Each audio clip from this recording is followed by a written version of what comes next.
Hogwarts, the first capitalist of the magical world. This video is purely for entertainment and does not infringe on copyrights or laws. The rights to the novel and image belong to the original author. We do not claim ownership.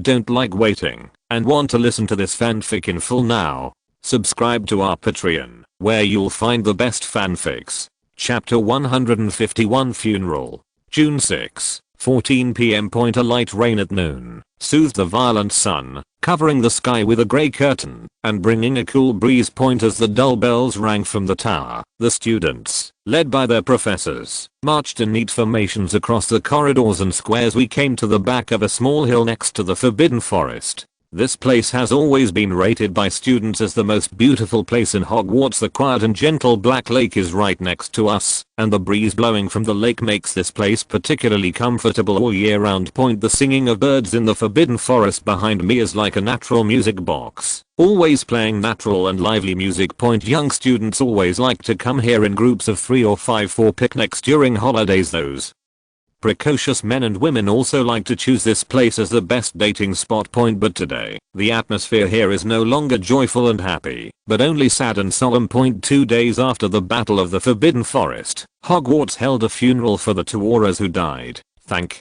you children and all the respected professors. I'm truly honored that you are all here. Tom and Jonathan were once my subordinates, friends, and comrades in arms. They are very good and upright children. They fought to the last moment for the justice in their hearts and sacrificed their young lives for it. It is impossible to judge their lives, and I'm not qualified to do so. Just like the British Ministry of Magic, they are not qualified to judge the past of these two heroes, let alone settle the souls of these two heroes. Okay, there's no point in saying too much, but I ask you to remember that you are innocent and pure now. That's what Tom and Jonathan fought for. I hope you guys stay true to your original intentions. May the light of magic shine forever in your hands. As the only official from the Ministry of Magic present, it was no surprise that old Crouch became the host of the funeral. He did not have any speech script and spoke these words in a flat tone. The magic video recorder floating in the air around him recorded this scene. To be honest, old Crouch was actually very dissatisfied with this arrangement.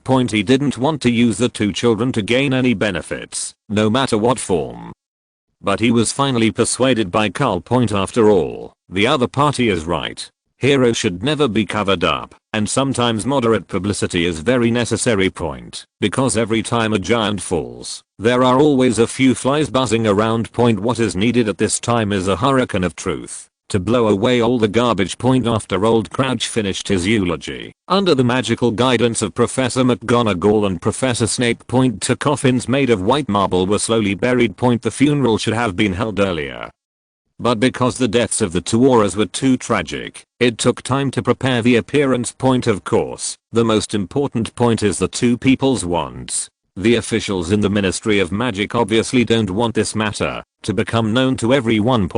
So he deliberately took away the wands of the two people and detained them by force under the pretext that they must be subjected to magical tests. Old Crouch was so angry that he wrote 10 letters and sent them to the Ministry of Magic in one night, but they were all rejected by the other party with many reasons such as process, regulations, and the time required for testing. In the end, it was Karl who took action and directly mailed out a promissory note for 1 gold galleons along with an envelope. The testing process should have taken at least 2 weeks. It was flexibly compressed into less than 24 hours and finally arrived in time for the burial of the two heroes today. The wands that accompanied them in battle can also rest with them in the ground forever. Rest in peace, children. I will let you know that your sacrifice will never be in vain. After the coffins were buried, old Crouch was the first to pick up the shovel and cover the coffins of the two Aurors with soil. Following closely behind were Professor McGonagall, Professor Snape, and the other professors. After the mound was completely covered, all the students came on stage one by one to present flowers.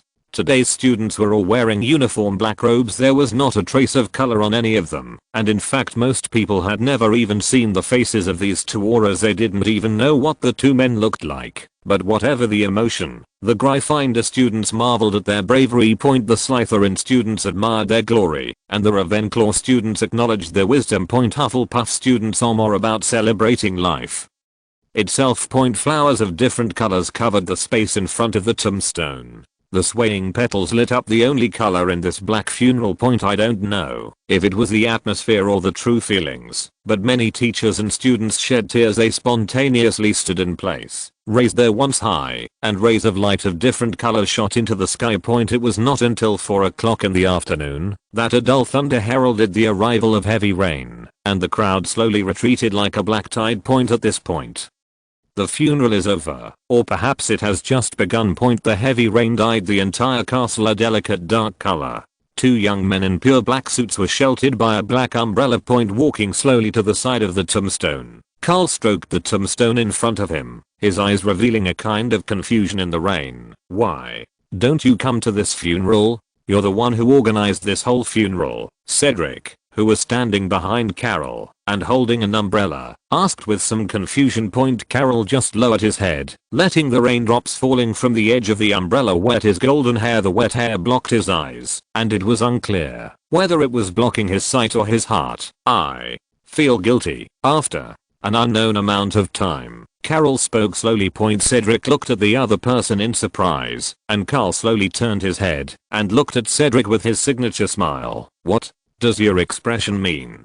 Don't you believe what I say? There's no need to doubt your ears. No matter how special I am in the eyes of others, one thing will never change. I'm just a human being. I also have all kinds of emotions. I will be greedy for delicious food and disgusted by disgusting things. Similarly, I will feel regret and guilt for what I have done. So I don't want to attend this funeral with everyone because I don't think I'm qualified, let alone qualified to speak on stage." Cedric was shocked. The Karl in front of him looked like he had never seen him before. Raindrops were falling slowly down his face. The boy in front of me is so beautiful and yet so fragile. If Karl used to be like an omnipotent Superman in the eyes of everyone, now he is more like a 15-year-old boy. Cedric didn't respond, but stretched out his free left hand to help the other person tidy up his hair. Carol felt the warmth of the other person's palm on his forehead, smiled lightly, turned around and said indifferently, "Stand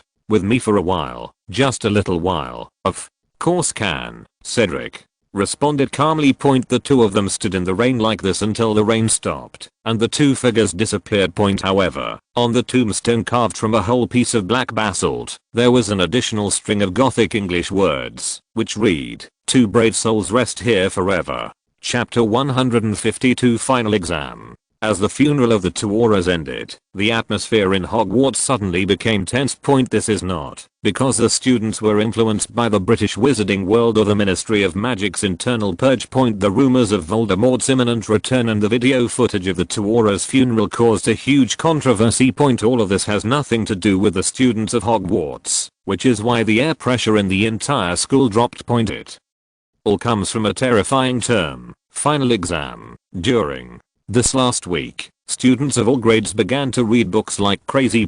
After all, no matter how wonderful the magic is, Hogwarts is still a school, and if you don't get a good grade in the final exam, then, when you return home, your parents' love and care won't be so easy to bear, and the wonderful summer vacation may not be so wonderful.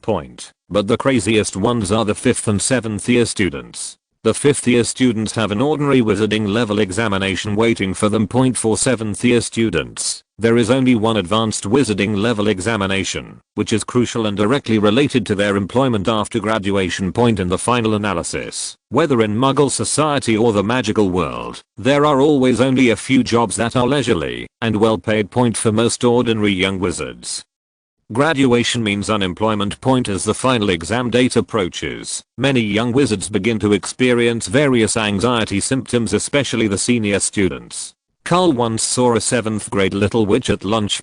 He was still looking at the book in his hand while eating. As he read deeper, he began to laugh wildly. Then she burst into tears and finally dumped a plate full of cheese-baked lobster directly on the head of her roommate. This resulted in both of them being sent to the infirmary, but luckily Madame Pomfrey in the infirmary seemed to be very good at dealing with this situation. She specially prepared a lot of water of life and death to help those anxious little wizards to have a good sleep after drinking it. But his good deed was ruthlessly rejected by Professor Snape, Because Headmaster Dumbledore was missing. A written notice was left specifically stating that the position of headmaster would be temporarily taken over by Professor McGonagall, but she would not have the authority to manage students on a daily basis. It was assigned to Professor Snape, so the already anxious students' suffering was not only not improved, but also made worse. Professor Snape was very considerate and followed the Eastern Muggle School's learning method that Karl had provided.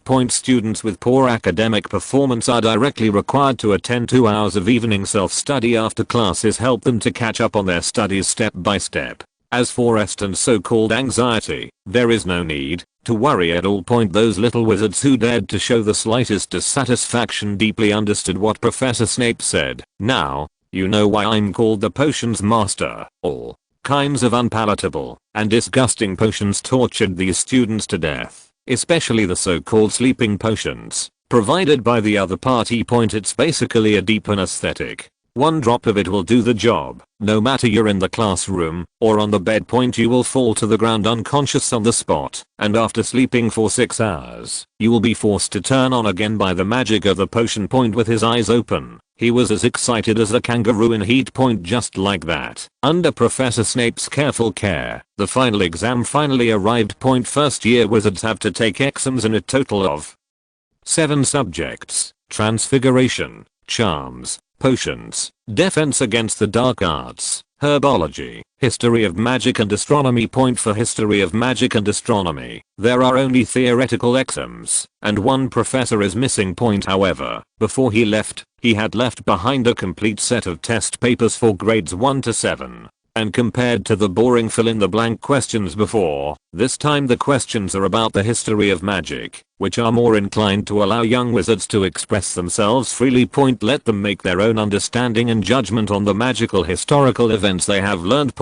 But the only strange thing was that the first year candidates were a little confused because there was an additional question at the very end of the test paper. Please discuss whether the love between two people in love still exists after the blood alliance is broken. This question is worth 60 points, which means that if you answer it correctly, you will pass directly. Otherwise, it doesn't matter how well you answered the previous questions, they will also fail directly. When the first grade little wizards in the examination room were scratching their heads at the incomprehensible questions in front of them, Carol's face was full of black lines, and he felt unhappy in his heart. You are such a shameless old man. You actually smuggled some private goods into this. But even though he was scolded, he was the only one who knew the standard answer to this question, so he was not as rebellious as before. Write directly in the blank space. That's natural. Love exists forever. After writing down this answer, that made me feel sick. The theoretical exam officially ended. The next step is the actual operation, such as the actual exam in the charms class, which uses the luminescent charm variant magic invented by Karl. Use light and shadow to project your favorite patterns onto the white walls of the classroom. This was not too difficult for the young wizards who had attended classes seriously, and the patterns they projected were also varied. Most of the Gryffindor students are ferocious beasts or brave knights. Many Slytherin students projected their family emblems onto the wall. Ravenclaw students tend to project some classic quotes, not to mention the Hufflepuff students. The walls are filled with delicious food that makes one's mouth water just by looking at it. The only special one was Karl. The image he projected was a burning wooden house with a young man in white clothes standing in front. Mr. Hohenzollern, does this picture have any special meaning to you, Professor? Flitwick asked, somewhat puzzled. Carol spread his hands and said indifferently, it was just a flash in my mind. It doesn't have any special meaning, and I think I should pass it. Of course. Professor Flitwick responded immediately. It was not because of anything else, but because the picture projected by Cole was indeed excellent. The light and shadow projected by others was just a static picture, but the image projected by Cole was so real. It was as if a fragment of memory was captured directly in front of everyone. Just looking at the light and shadow on the wall, everyone could even vaguely hear the crackling sound of the wood burning in the flames. as well as a burning smell point after the charms exam. The next one is the potions exam point. All the students present immediately put on a look of grief as they walked out of the charms classroom point with heavy steps. He slowly walked towards the execution ground, or rather the examination room point. Facts also verified the state of these little wizards. As soon as they stepped into the door of the potions classroom, Professor Snape shouted at the top of his voice, "Walk faster, you guys. Have the muscles in your legs become as hard as rocks. Today's exam is very simple. If anyone does not perform perfectly, it will be a waste of my hard work for this year. Then, he is unlikely to get a very bad test score and will receive more attention in the new year. I hope you will take care of yourself." Chapter 153, Striving for Perfection and Accepting Imperfection. After Professor Snape's kind and cordial opening remarks, the potions exam officially began. The content of the exam was not very complicated.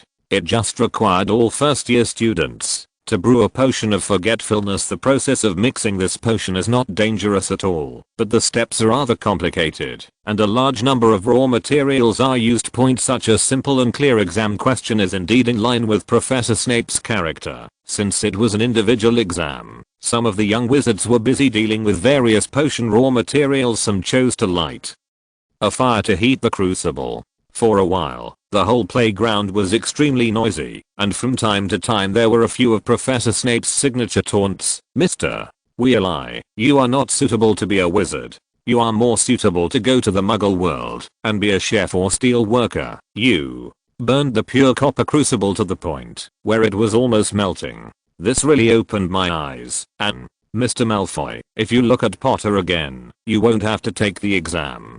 Get out of here right now." Of course, no matter how powerful a venomous snake is, it is impossible to spray venom at everyone. Like Harry, when Professor Snape walked up to her, Harry was scratching his head because he couldn't quite remember the proportions and order in which the potions were put in. Professor Snape simply swept those things away without leaving any trace, waiting for the raw materials of the potion to fall to the ground. He criticized deliberately in a hypocritical manner, "Mr. Potter, you are still so clumsy and make such a low-level mistake, but since this is your first time, I'll give you one more chance. If you drop anything on the floor again, you'll have to leave the classroom." After he finished speaking, he turned and left, but what he left for Harry was a set of potion raw materials on the table, which were neatly arranged in order, and even the weight was close to perfect. Karl, who was standing behind, watched with his eyelids twitching.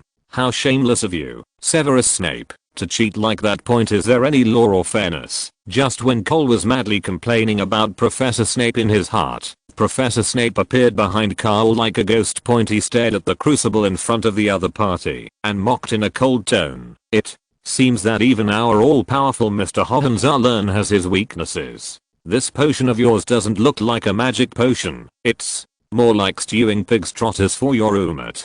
After all, you are so sloppy in your daily life, it's really hard to appreciate this kind of sophisticated artistry." Cole was startled by Professor Snape's sudden voice. He turned his head with some resentment and said unhappily, "Who are you to comment on my life like that? You don't live with me, so how can you possibly know what I'm like on a daily basis?" "I didn't know it originally, but since Headmaster Dumbledore left, I have taken over Professor McGonagall's monitoring of the school network. I happened to see some of the complaint text messages that Cedric sent to other students in your college using the magic spiritual communication. He said that you don't pay attention to personal hygiene, like to leave your personal clothes in a mess, never clean your desk, and don't take the initiative to clean the dormitory. Besides, Professor Snape, with a calm expression, enumerated all of Carol's bad deeds in life. Carol was so scared that he quickly stopped the other party and spoke in a low voice. "Okay, it's rude to continue." At the same time, he also felt infinite regret in his heart that he had invented the magic pattern engraving technology for the Hearthstone cards. Based on the mobile phones of the Muggle world. He invented the first portable mobile phone in the entire magical world, named Magic Link, which does not need to be charged.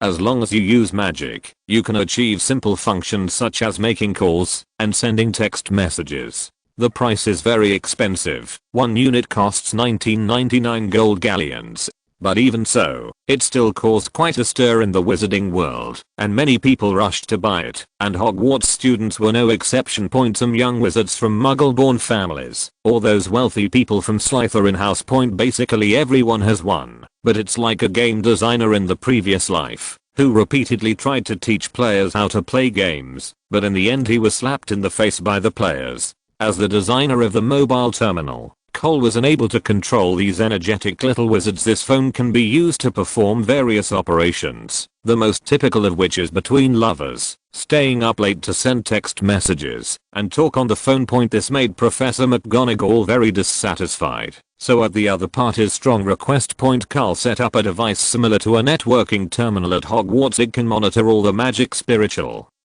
information exchanges inside Hogwarts, of course only after 9:00 p.m. Professors are very respectful of your privacy on weekdays. As the richest man, Karl of course has his own magic spirit, and he also prepared one for Cedric. However, one day after handing it over to the other party, Karl already felt regretful.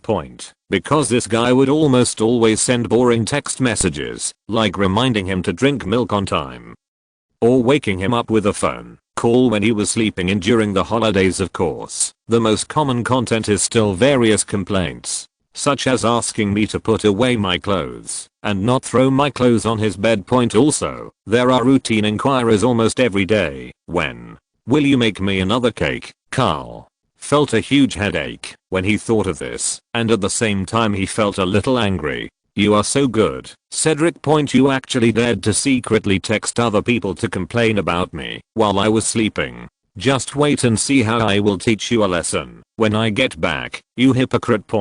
But no matter how angry he was, things had to be done. Karl threw the cut potion ingredients into the boiling crucible in order. At the same time, he secretly set up a voice blocking spell around himself and Professor Snape. Then he asked with an unchanged expression, while stirring the potion in the pot with a stirring stick, "What about Voldemort? We have worked so hard to build a stage. We don't want our smart second male lead to make any mistakes." "Don't worry about that. I have been giving him that potion according to your prescription, mixing it with the potion that controls a body's corruption. As long as he drinks the potion for the last time tonight, I promise you that on that day, Voldemort will listen to you more than your dog. But I want to remind you that, although his current strength is not even a quarter of his peak period, but some of the dark magic he possesses is beyond my comprehension. It would be risky for you to do this, Professor."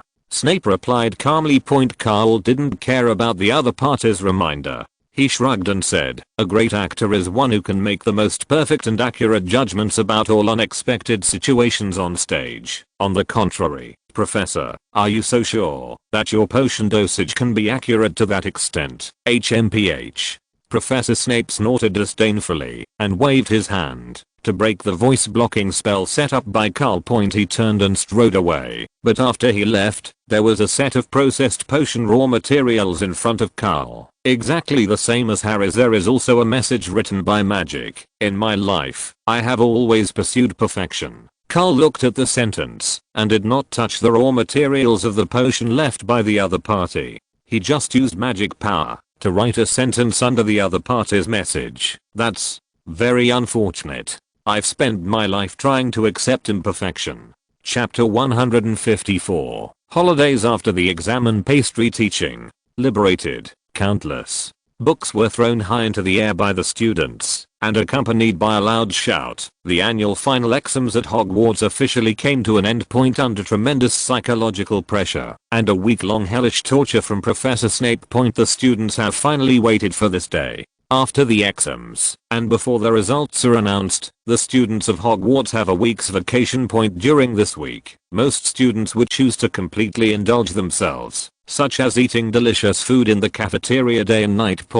Or you can deepen and elevate your friendship with someone of the opposite sex as quickly as possible. Others would gather together to discuss where to go on vacation during the summer vacation. But the fact is, as Karl said, people always have to learn to accept the imperfections of this world. Among a group of self-indulgent students, Hermione is the most unique one. She was doing something that almost all first year students hated. Correct. Answer. She copied the answers to all her theoretical exams in all her subjects perfectly onto a piece of parchment. Then I found everyone who knew her and started comparing them with each other. At the beginning, the students didn't have much resistance. But when I saw the lovely Hannah, she cried loudly and ran away. After checking the answers, these young wizards, who were not very experienced in the world, finally realized the danger of this behavior, and now Hermione is no longer as restrained and gentle as before, and she is deeply influenced by Nietzsche's philosophy. After checking the answers, those students who did not study seriously were attacked without exception. Take Ron, for example. After checking the answers, Hermione put her answers away expressionlessly while commenting calmly, "Mr. Weasley, today I have a concrete assessment of your stupidity. I hope you will improve in your future studies and life. You can use 50% of your interest in food and eating to study. Gryffindor doesn't want someone to always hold us back." When Ron heard this, the color on his body slowly faded until he turned black and white and stood in the middle of the corridor. "Are you okay, Ron?" Harry walked carefully behind him and comforted him gently. Ever since the incident in the Great Hall, Ron had been isolated among the students, not to mention the students of Slytherin House. Even many Gryffindor students were reluctant to approach him for fear of being targeted by Professor Snape. Only Harry never left him, not realizing that she was the root cause of all the problems. But Ron was still very happy to be comforted by Harry. He turned around and tried hard to force his smile. At the same time he said nervously, "I'm fine. It was just some unimportant exams. I have more important things to do. I have already investigated Professor Snape's whereabouts. He must be coveting the treasure in the Chamber of Secrets on the 4th floor. Harry, listen to me. We must stop this terrible conspiracy. Then we will be the heroes who save Hogwarts." Ron was telling Harry about his grand plan to save Hogwarts, but Harry was a little angry and wanted to refute him. But before they could open their mouths, a proud voice sounded behind them. "Shut your stinky mouth, you annoying red-haired guy. You spread these rumors about Ardeen day and night. You are just like a dog that can't change its diet. You are always the last in everything, but you always like to stick to Harry." "What? A shameless fellow." Malfoy joined the conversation with his two followers, relying on the ancestral skills of Slytherin. Ron was so sarcastically scolded that he couldn't even raise his head, and at the same time, he elegantly extended an invitation to Harry. "Let's go, Mr. Potter. We have a revocation. There's no need to stay with this kind of guy. Let's go to the Black Lake and enjoy the food. I have already sent someone to take up the seat, waiting for your arrival." This invitation completely intensified the conflict between the two, and Ron started arguing with Malfoy again without exception. Such a fierce quarrel between two boys, accompanied by a person of the opposite sex, would of course attract countless onlookers. For example, Karl, who had been staying at the end of the corridor, quietly watched the interesting scene in front of him. Until a voice sounded behind him. "Why are you here? I've been looking for you for a long time. Didn't you promise me that you would come after the final exams? May I have a piece of cake?" This series of ordinary questions immediately attracted the attention of everyone like a magnet.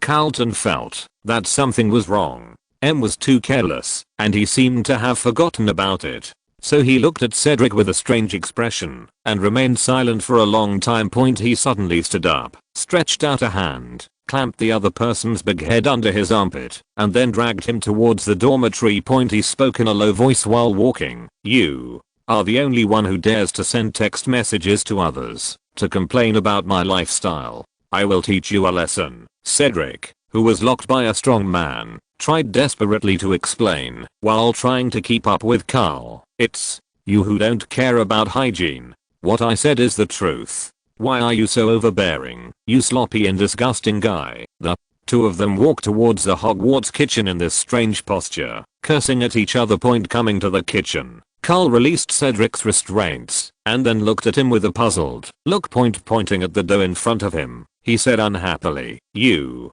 send me a text message every day asking if I want you to have a cake. That's great. It's better for you to be self-reliant than to rely on others. I'm going to teach you how to do it now." If you can't learn it, you'll be in trouble tonight. Cedric looked at Karl in confusion. He suddenly realized that the big boy in front of him had grown taller than him without him knowing. When point at the same time, that enchanting face seemed even more charming than when she first saw it. Point he kept staring at Karl's face, and suddenly, as if possessed, he stretched out a hand, wanting to touch the jade-like skin. Snapped. There was only a crisp sound, and Cedric's whole big head was slapped into the dough by Karl. The stirred flour covered his face, making him look really funny. Karl stared at the face, threatening with wide eyes. Don't have any improper thoughts. If you dare to reach out your hand again, I will chop your hand off. Now, watch my movements and I'll teach you how to knead the dough first, you idiot who only knows how to study. Cedric, who was stunned, began to follow Karl's actions with some grievance, venting his anger on the dough in front of him. But just as Karl expected, this guy was not only gifted in theoretical learning, but also in magic learning. Whether it's dealing with interpersonal relationships or some simple hands-on skills. He is as stupid as a turtle. He had no choice but to teach him step by step how to knead the dough, squeeze the cream for icing, and prepare the secret jam. Things were going smoothly, but while kneading the dough, Karl always felt two grown men standing together with their backs pressed together, kneading dough with 4 hands. Isn't that a bit too ambiguous? Chapter 155 Holidays are coming. December 1992, 6. London, UK Ministry of Magic. Today was a normal working day for most of the staff at the Ministry of Magic, but there was something unusual about it. That is, they can leave work 2 hours earlier today, and those who have families will have a day off tomorrow. To pick up their children from Hogwarts and bring them back to their families for the next 2 months of wonderful holidays. And in Hogwarts Castle far away in the Scottish plateau, an atmosphere of despair is spreading everywhere, because today is a day when the final exam results will be announced. All students will know today how their test scores are, which will determine how they will spend the next 2 months of vacation. However, some students are still excited, because today will be announced the winners of the House Cup and various individual awards.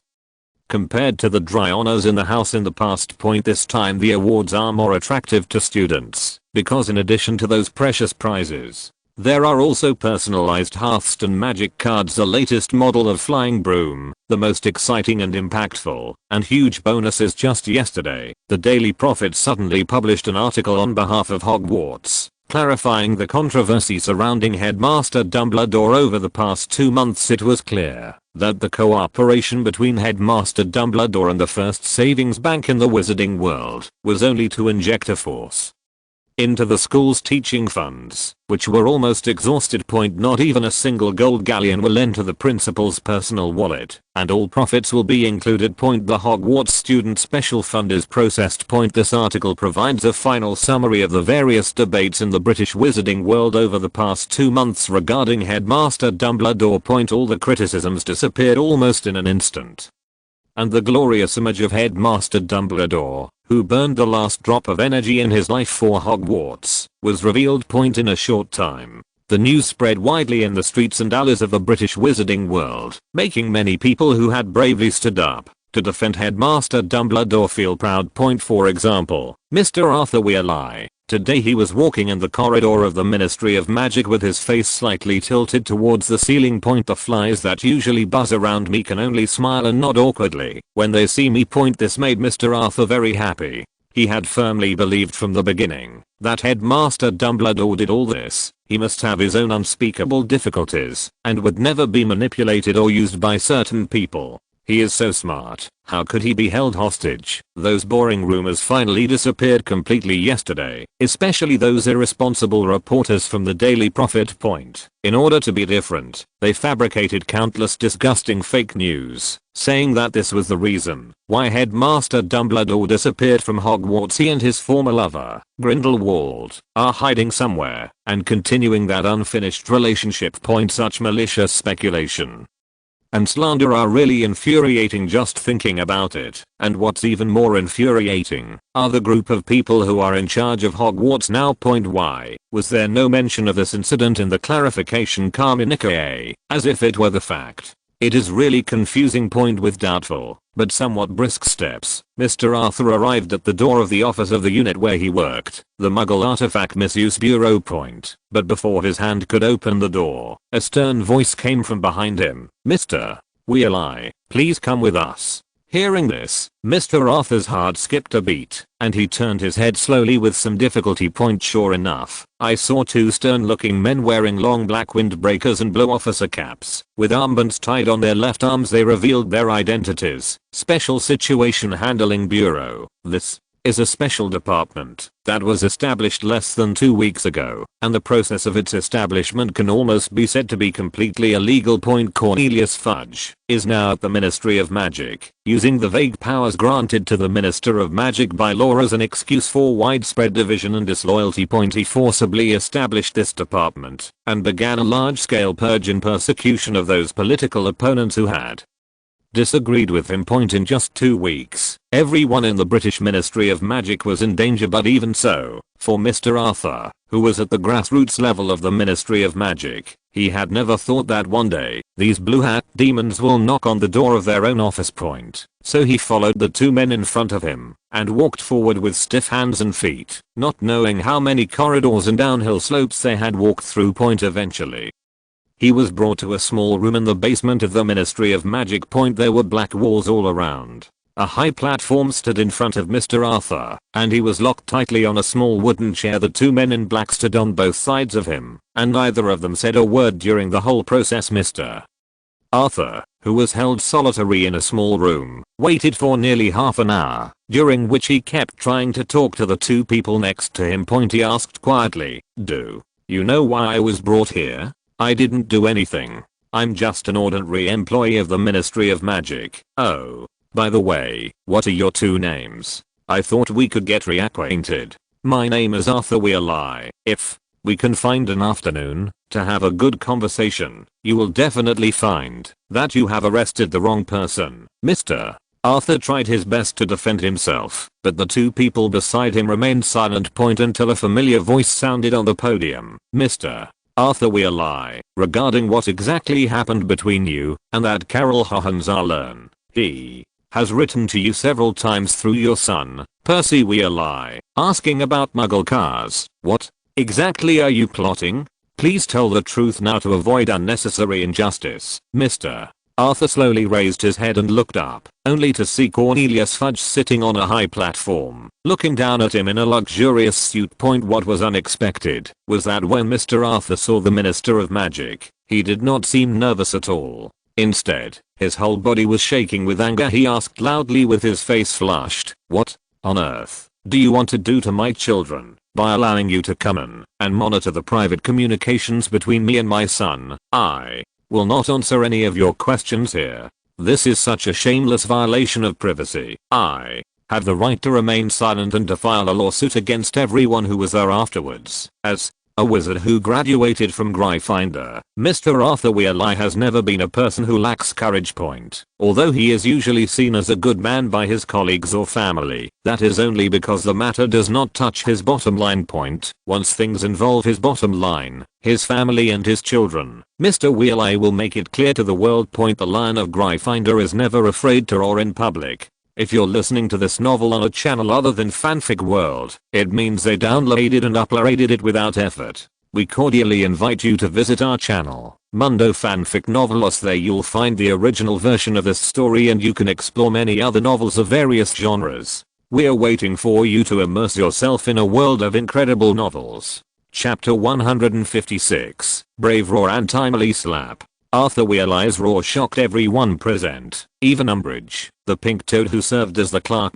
They also looked at Mr. Arthur in the audience, as if they had seen a ghost, not to mention Cornelius Fudge standing in the judge's seat. In the past 2 weeks, he has dealt with countless high-ranking officials from the Ministry of Magic. Even those guys, although some of them were dissatisfied and resentful, no one dared to yell at him in public. Not to mention the absurd statement he made in public, that he would sue everyone present in the future. This action made Cornelius Fudge stunned for a moment, and it was his lackey Umbridge who reacted first. He said it in that unique voice, in a sarcastic tone. "There's No need to put on such a brave face, Mr. Arthur Weasley. If we have no evidence, it is impossible to invite you here. Moreover, according to the British Magical Wizarding Convention, the Minister of Magic is under special circumstances the power to declare an emergency, and in such circumstances, your personal right to privacy as a public servant of the Ministry of Magic. We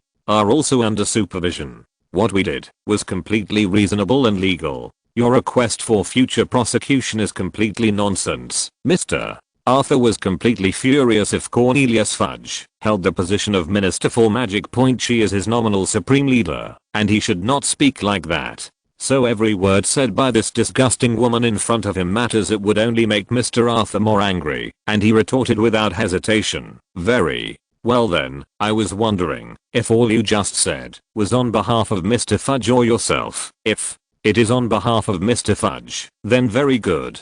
As an employee of the British Ministry of Magic, I also have the rights according to the Wizarding Convention. Ask our Minister of Magic what threats the British wizarding community is facing right now. We need to enter a state of emergency. I have the legal right to know. A state of emergency can be declared by the Minister of Magic, but it must be voted through by the Macrogamma Council before it can take effect. The unilateral declaration of a state of emergency only exists in one situation, that is, the British wizarding world is facing the threat of war. Then who is our enemy? Is it the recent discussion on the streets about Voldemort's imminent return, or Headmaster Dumbledore, or just some people using the power granted by law to carry out dirty actions to exclude dissidents? Lies never hurt people. The truth is always as sharp as a knife. When the real King Lion roars, even the most eloquent parrot has to shut its mouth. Mr.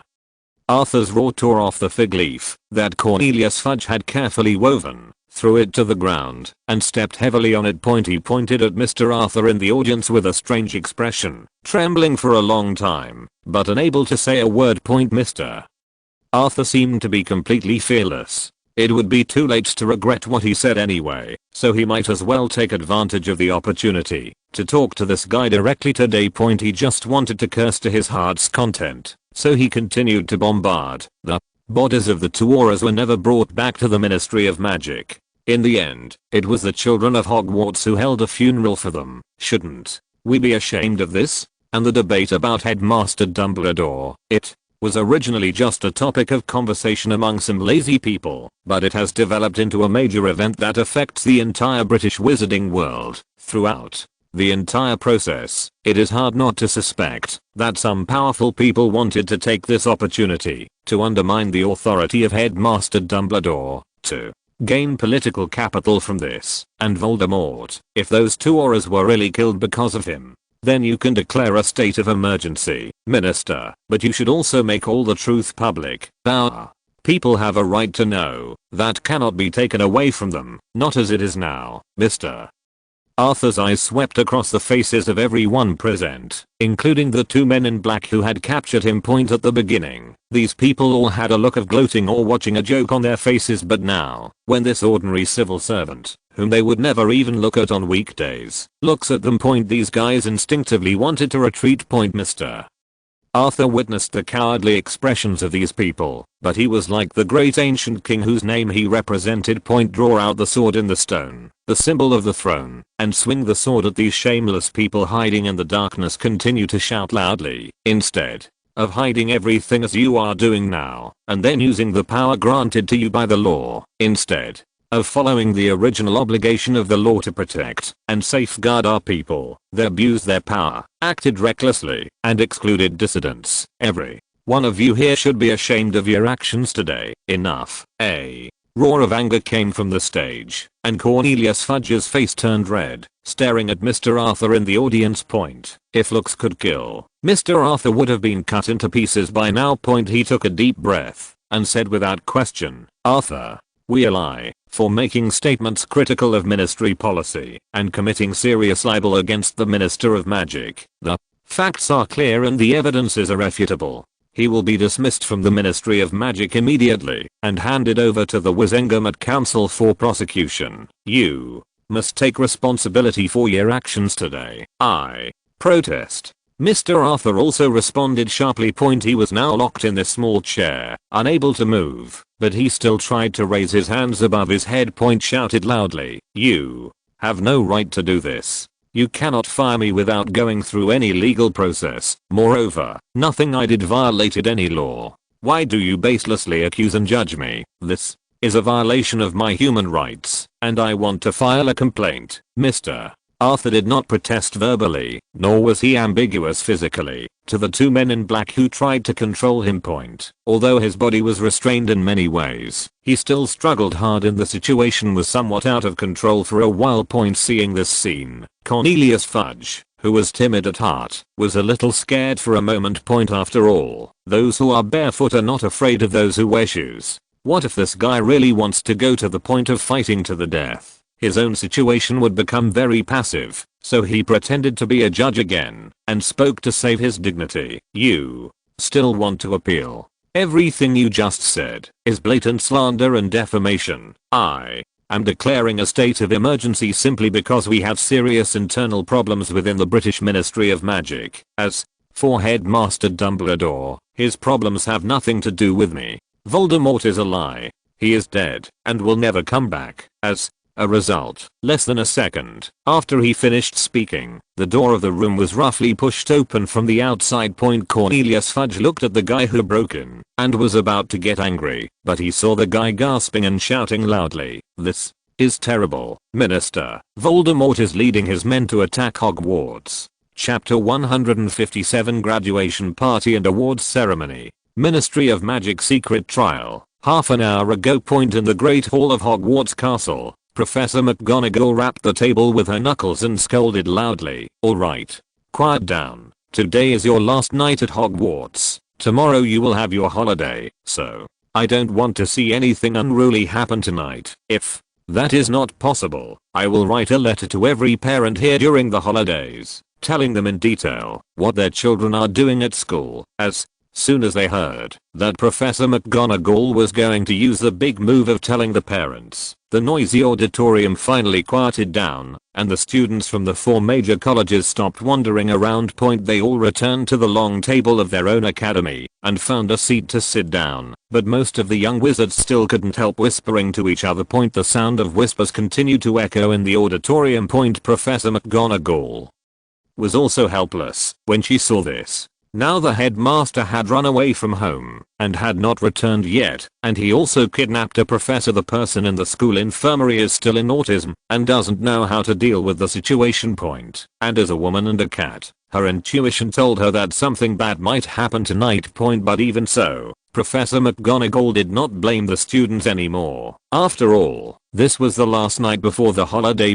For many 7th year students, this was also their last night at Hogwarts. Children are always lively and cute, and too much interference is not conducive to their growth. Instead of criticizing them or drawing their attention to her, Professor McGonagall pulled 3 white envelopes sealed with wax from her sleeve.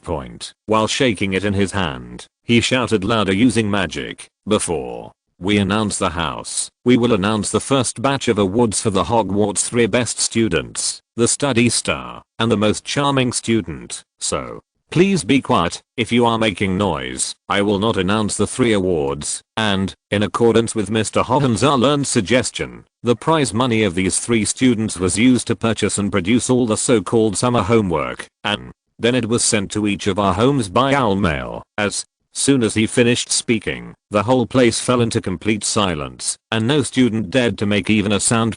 Everyone looked angrily at the blonde boy sitting at the head of the Hufflepuff table.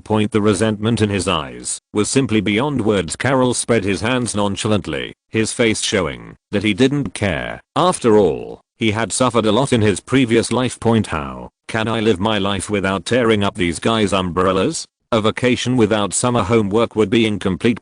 Without studying hard all night on the last day, how can anyone here know how great your potential is? But no matter what Karl thought, when he saw that the whole audience had finally quieted down, Professor McGonagall finally breathed a sigh of relief and smiled a long-lost smile. He walked slowly to the podium in front of the professor's seats, cleared his throat and spoke, "First of all, we need to make it clear that at Hogwarts, learning always comes first. So we will reveal it first. This year's study star will be awarded to the student with the best performance in the final exam. I hope everyone can learn from him. After saying this, Professor McGonagall slowly opened the white envelope in front of her and then took out a piece of white paper from it. Read it out loud. Let us congratulate first year Gryffindor, Miss Hermione Granger, for achieving full distinctions in all her subjects. She has received this honor. Let's give her a round of applause. After the announcement, Professor McGonagall took the lead in applauding, and other professors also stood up and applauded, but the student body responded indifferently. Most people just gave polite applause.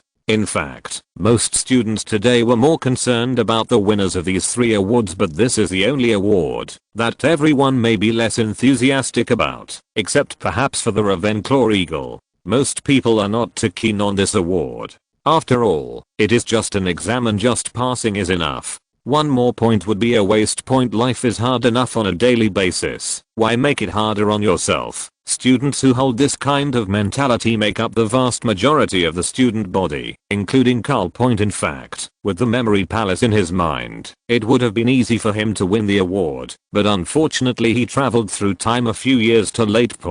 If he had come to this world a few years earlier, he might have thought about fighting for it, but now, isn't it better to just lie down? Besides, I'm a Hufflepuff. Why should I get such a high score? It would make me seem like I'm out of place. At the side, Hermione, whose image had changed drastically, slowly stepped onto the podium amid polite applause from the crowd. From Professor McGonagall, I received a Hearthstone card made of pure gold, as well as a promissory note from the first savings bank in the wizarding world. Congratulations, kid. Your hard work has paid off, Professor.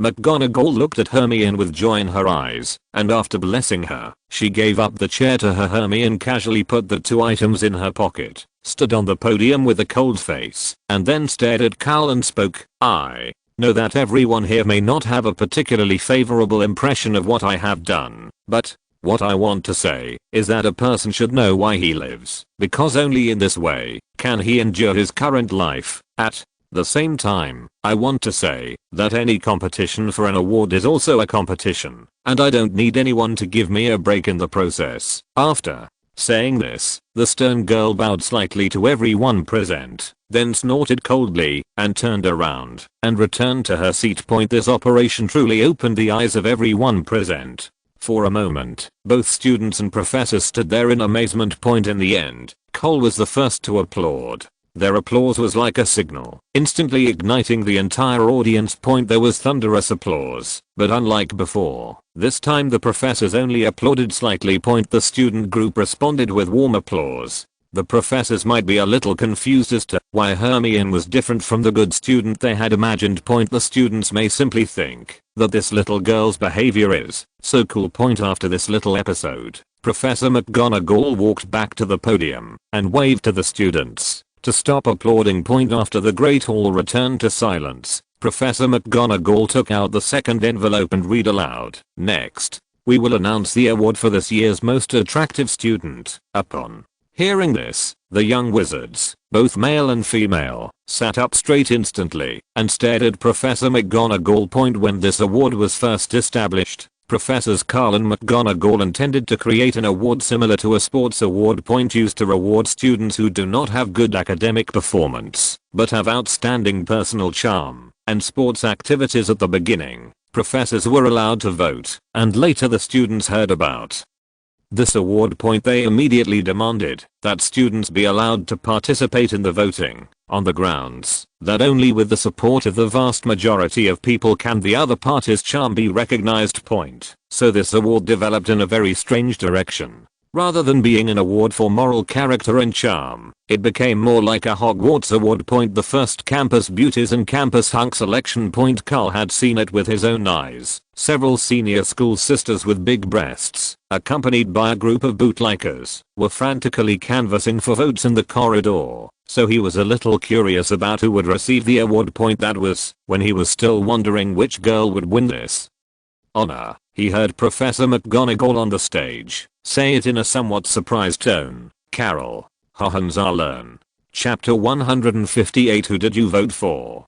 Carl's head was full of question marks, and he looked at Professor McGonagall with a look of astonishment, while the other students began to burst into loud cheers at the same time. There were a few angry curses, and several senior students almost lost their temper on the spot. A 7th grade senior student stood up and angrily scolded the bootlicker next to her. Didn't you promise me that you would vote for me? Why did you let a little 1st grade kid get elected? If you don't explain yourself clearly today, I will remove your faucet. The boy who was scolded looked calm as he pointed in Carol's direction and said, "That's because I didn't look at him that seriously before. If you look at him now, you will know why I voted for him." The angry senior was still a little unconvinced. She stood up and looked in the direction of Karl, but only saw him at a glance. All the anger and words disappeared. If a girl with good makeup is a beautiful work of art that can be created by humans and appreciated, then Karl,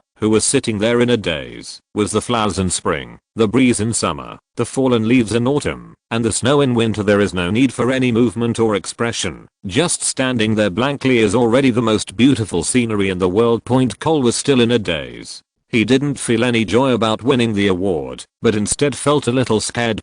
He removed the blockade of the dog system in his mind, and sure enough, he heard the dog talking with wild laughter. "Too perfect, host, you are the strongest succubus in the world, making everyone submit to you. Play with the hearts of these vulgar guys." Reward, +1 to male charm, exceeding 90. You can make men fall in love with you completely because of your appearance. I was talking NMD, and Karl greeted the dog system with a friendly sound of birds and flowers. Professor McGonagall in reality looked at Karl helplessly and urged him in a low voice, "Okay, Mr. Hohenzollern. After all, this is a choice made by the professor and the students. Don't let everyone down. Good intentions." Karl repeated the word strangely, wondering what kind of good intentions this was. Now everyone's eyes are focused on me, and each of them is filled with vulgar desires, so he waved his hand and said quickly, "Thank you, Professor McGonagall, but the original intention of establishing this award is to encourage healthy competition among students. At the same time, a considerable amount of funds will be awarded to those outstanding students, thus playing an excellent guiding role. To be honest, I'm not short of money, so I'll give up this award. This bonus will be awarded to all the seniors in the 7th grade. They are about to leave Hogwarts and enter society. They need the money more than I do." After he finished speaking, all the professors and students stood up and applauded, and the applause continued. Professor McGonagall also shed tears of emotion. She wiped her eyes and nodded. "I thought before that the establishment of this award had no effect, but now you have taken the lead. I think this award is very meaningful. On behalf of all students and professors, I recognize you as the most fascinating student of this year. You are also the first student to receive this honor. Your name will be forever engraved in the history of Hogwarts." Hearing this, Karl could only stand up with an awkward smile. He could foresee the future history of Hogwarts. This award will 100% turn into a so-called campus beauty pageant, and I will most likely be the only boy. Karl felt a chill on his back when he thought of this, and he quickly whispered to Professor McGonagall, "If possible, there is no need to remember history or anything like that. I don't pursue that so much." Professor McGonagall was resolute. "What are you talking about? Honor is honor. How can I not record it? And I have already made my decision. In the trophy display room of Hogwarts, there will be 3 huge stone tablets displayed in the most prominent place. Mr. Hohenzollern, your name will be engraved here forever." Hearing this, Karl sat back in his seat with a dead heart, quietly enjoying the applause given to him. At the same time, taking advantage of the chaotic situation, Cedric quickly came over and said with a smile on his face, "Well, I told you that you would win the award. I put a lot of effort into helping you win this award." Karl came back to life, grabbed the guy's shoulders with both hands, and stared at him with hawk-like eyes. He asked with difficulty, gasping for breath, "You're the one canvassing for me, yeah?" Cedric nodded happily, like a cat waiting for praise from his owner. He looked at Karl and smiled. "Yes, I didn't know about this at first. It was Hannah who told me that this vote was to elect the best looking person in Hogwarts. I thought about it carefully, You are the best looking one among all the people I have ever met, so of course I will vote for you. Of course it's not all my credit. Hannah and many Hufflepuff classmates have contributed, so if you want to reward me, they should also get some of the rewards. Then thank you so much. Karl's back teeth were about to break as he looked at the stupid guy in front of him. He wanted to kill the other person, but before he could think of how to punish him, Cedric's expression changed. Suddenly he looked at Carol seriously and asked suspiciously, "You don't look very happy. By the way, you can't vote for yourself for this award, so I'm a little curious, who did you vote for?" This question forced Karl's sword, which was about to be unsheathed, back into the scabbard. At the same time, an indescribable embarrassment swept over his whole body. He gently let go of Cedric, turned his head and coughed lightly. "Stop talking. After all, the award ceremony isn't over yet. We should still pay attention to discipline." When Cedric heard this, he looked around and saw the young wizards around him. Because of the result of this award, they kept discussing and whispering together, and the surroundings were in chaos, as if they didn't need to be quiet. And why did the other party avoid this question? Is this question difficult to answer? Feeling something inexplicably strange, Cedric pulled Karl, who had turned his head away, back, held his head with both hands, stared into his eyes, and continued to ask, "Don't avoid the question, Mr. Hohenzollern. I feel like you're feeling a little guilty. Tell me who you voted for." Karl, whose head was being held down, didn't dare to look into Cedric's eyes at this moment, and his eyes looked upward, staring closely at the bronze clock hanging from the ceiling. He never for a moment wished that time would go faster. The awkward situation lasted for more than a minute, until the surroundings gradually quieted down, and Cedric still asked without giving up, "Tell me quickly, who did you vote for?" It's time," Karl said slowly, but this was not the answer Cedric wanted. He asked back with a puzzled look on his face, "What time is it?" But just as he finished speaking, the door of the auditorium was pushed open from the outside, and Hagrid, covered in dust, shouted at the top of his voice as soon as he entered the auditorium, "It's Professor McGonagall. There are 10 Death Eaters, a total of 10 Dark Wizards. They have set the Forbidden Forest on fire and are heading towards the castle." Chapter 159. A different Hogwarts. What could it be that the mysterious man has really come back? "Mom, I want to go home. We won't die here today." "I don't want to die. I'm not in a relationship yet." Hagrid's words were like pouring a bucket of cold water into a boiling oil pan, instantly throwing the entire auditorium into chaos. The students immediately became nervous, even though they had heard about the battle in the Forbidden Forest a long time ago. But no one had seen it with their own eyes, and the legend of Voldemort's return was just a legend among the student community. As time passed, most students just treated this as a joke. But now they were shocked to hear that there really was a dark wizard coming to attack Hogwarts. How could I not be nervous? However, there were some special students, such as the Weasley twins, and some other senior students. They left their seats excitedly, ran to Professor McGonagall, and spoke excitedly, "Professor McGonagall, please quickly unlock the restrictions on the weapon storage. We must arm ourselves immediately to defend our school." "Yes, Professor McGonagall, the situation is extremely urgent now. There is no room for hesitation. Look at my shooting skills. I can blow the heads off those dark wizards with one shot." The students all spoke in unison to Professor McGonagall, asking for permission.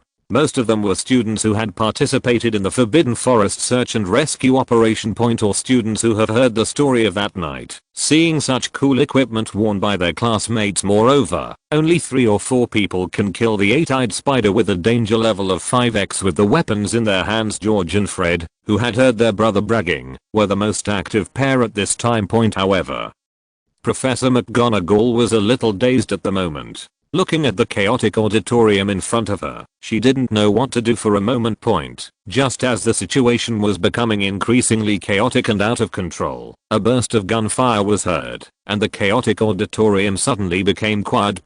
Karl gently blew away the smoke from the muzzle of the Golden Desert Eagle, then jumped directly onto the long table, and scanned the entire room with a cold gaze. Then he raised the weapon in his hand and shouted loudly, "Only cowards would be overwhelmed by the coming of some trouble. Look at what you are like now. It's like being a sheep meeting a pack of wolves. It's ridiculous. I just want to ask you a question now. What does Hogwarts mean to you? First of all, I will give my own answer. I'm a trustee of this school and also a student of this school. This castle, even if it's my property, is my home. No matter who dares to step into my door without permission, then I will shoot him in the head. Now give me your answers. Karl's voice echoed in the auditorium, causing everyone, who had been somewhat chaotic and noisy just now, to lower their heads in shame. I don't know if it was intentional or coincidental, but the We're Light Twins jumped out first, and George was the first to raise his hands and shout, Hogwarts is my home too. No matter if it's a dark wizard or a mysterious person, they dare to attack my home, I will make them pay the price and blow their heads off with a single shot. That's right, and we have to use our boots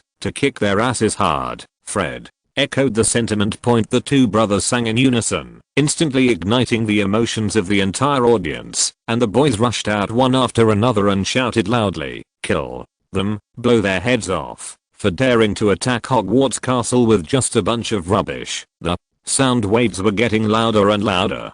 Karl looked at Professor McGonagall, who glanced at him helplessly. In fact, she was just a little surprised. If there was no mysterious person leading the way, it would be impossible for only 10 dark wizards to attack Hogwarts Castle. She still had a magic trick that she had always wanted to use, but now it seemed like she had no chance. Facing the excited students, she could only wave her hands continuously and wait until the situation quieted down before making a decision. Senior students and those who participated in the search and rescue in the Forbidden Forest, please follow the instructions of Mr. Hohenzollern and Mr. Diggory. The other male students, along with the professor, will guard the various intersections of the castle. The lower grade students and girls will stay in the auditorium and are not allowed to act rashly until the situation is clarified. None of you are allowed to leave the auditorium. I don't want anyone to get hurt. After Professor McGonagall finally gave her permission, the We're Light Twins and the group of students who volunteered to fight immediately burst into loud cheers. The other students were also very excited. They took out their wands and followed the professor, running towards the corridors and various intersections. Karl secretly glanced at Professor Snape, who disappeared without a trace in an instant like a bat in the night. Also disappeared were Harry in the crowd and a little red-haired kid who was ignored by everyone. In addition, Cole gathered the first batch of Hogwarts guards in front of him. He was very casual and stood directly on the podium where the awards had just been presented, looking at the people in the audience, and spoke solemnly. This time is different from the previous situations. You are no longer facing ferocious magical creatures, but even more ferocious dark wizards. But let's be clear, first of all, they are all human beings, so we will approach them differently. You mean we can't use lethal means against them? George raised his hand to speak. He was not originally on the queue list, but Karl remembered that the two brothers had just cooperated with him. So I was a little willful and kept them. At this time, the other party asked questions very cooperatively, and Karl looked at him with great appreciation and said with a smile, "You have a good question, Mr. Weirlie. In principle, it is true, but according to the provisions of the British Wizarding World Wizarding Convention, according to current British law, anyone who enters a room without the owner's permission is not allowed to enter the room. The owner of the house can use any violent means to drive them away or force them to stop the invading behavior." "So, what?" Fred asked confusedly. Karl said with a big smile, "So, of course we chose not to let them go. I'm one of the directors of Hogwarts, and this castle is nominally my property. I'm going to kill them now. No one is allowed to leave alive.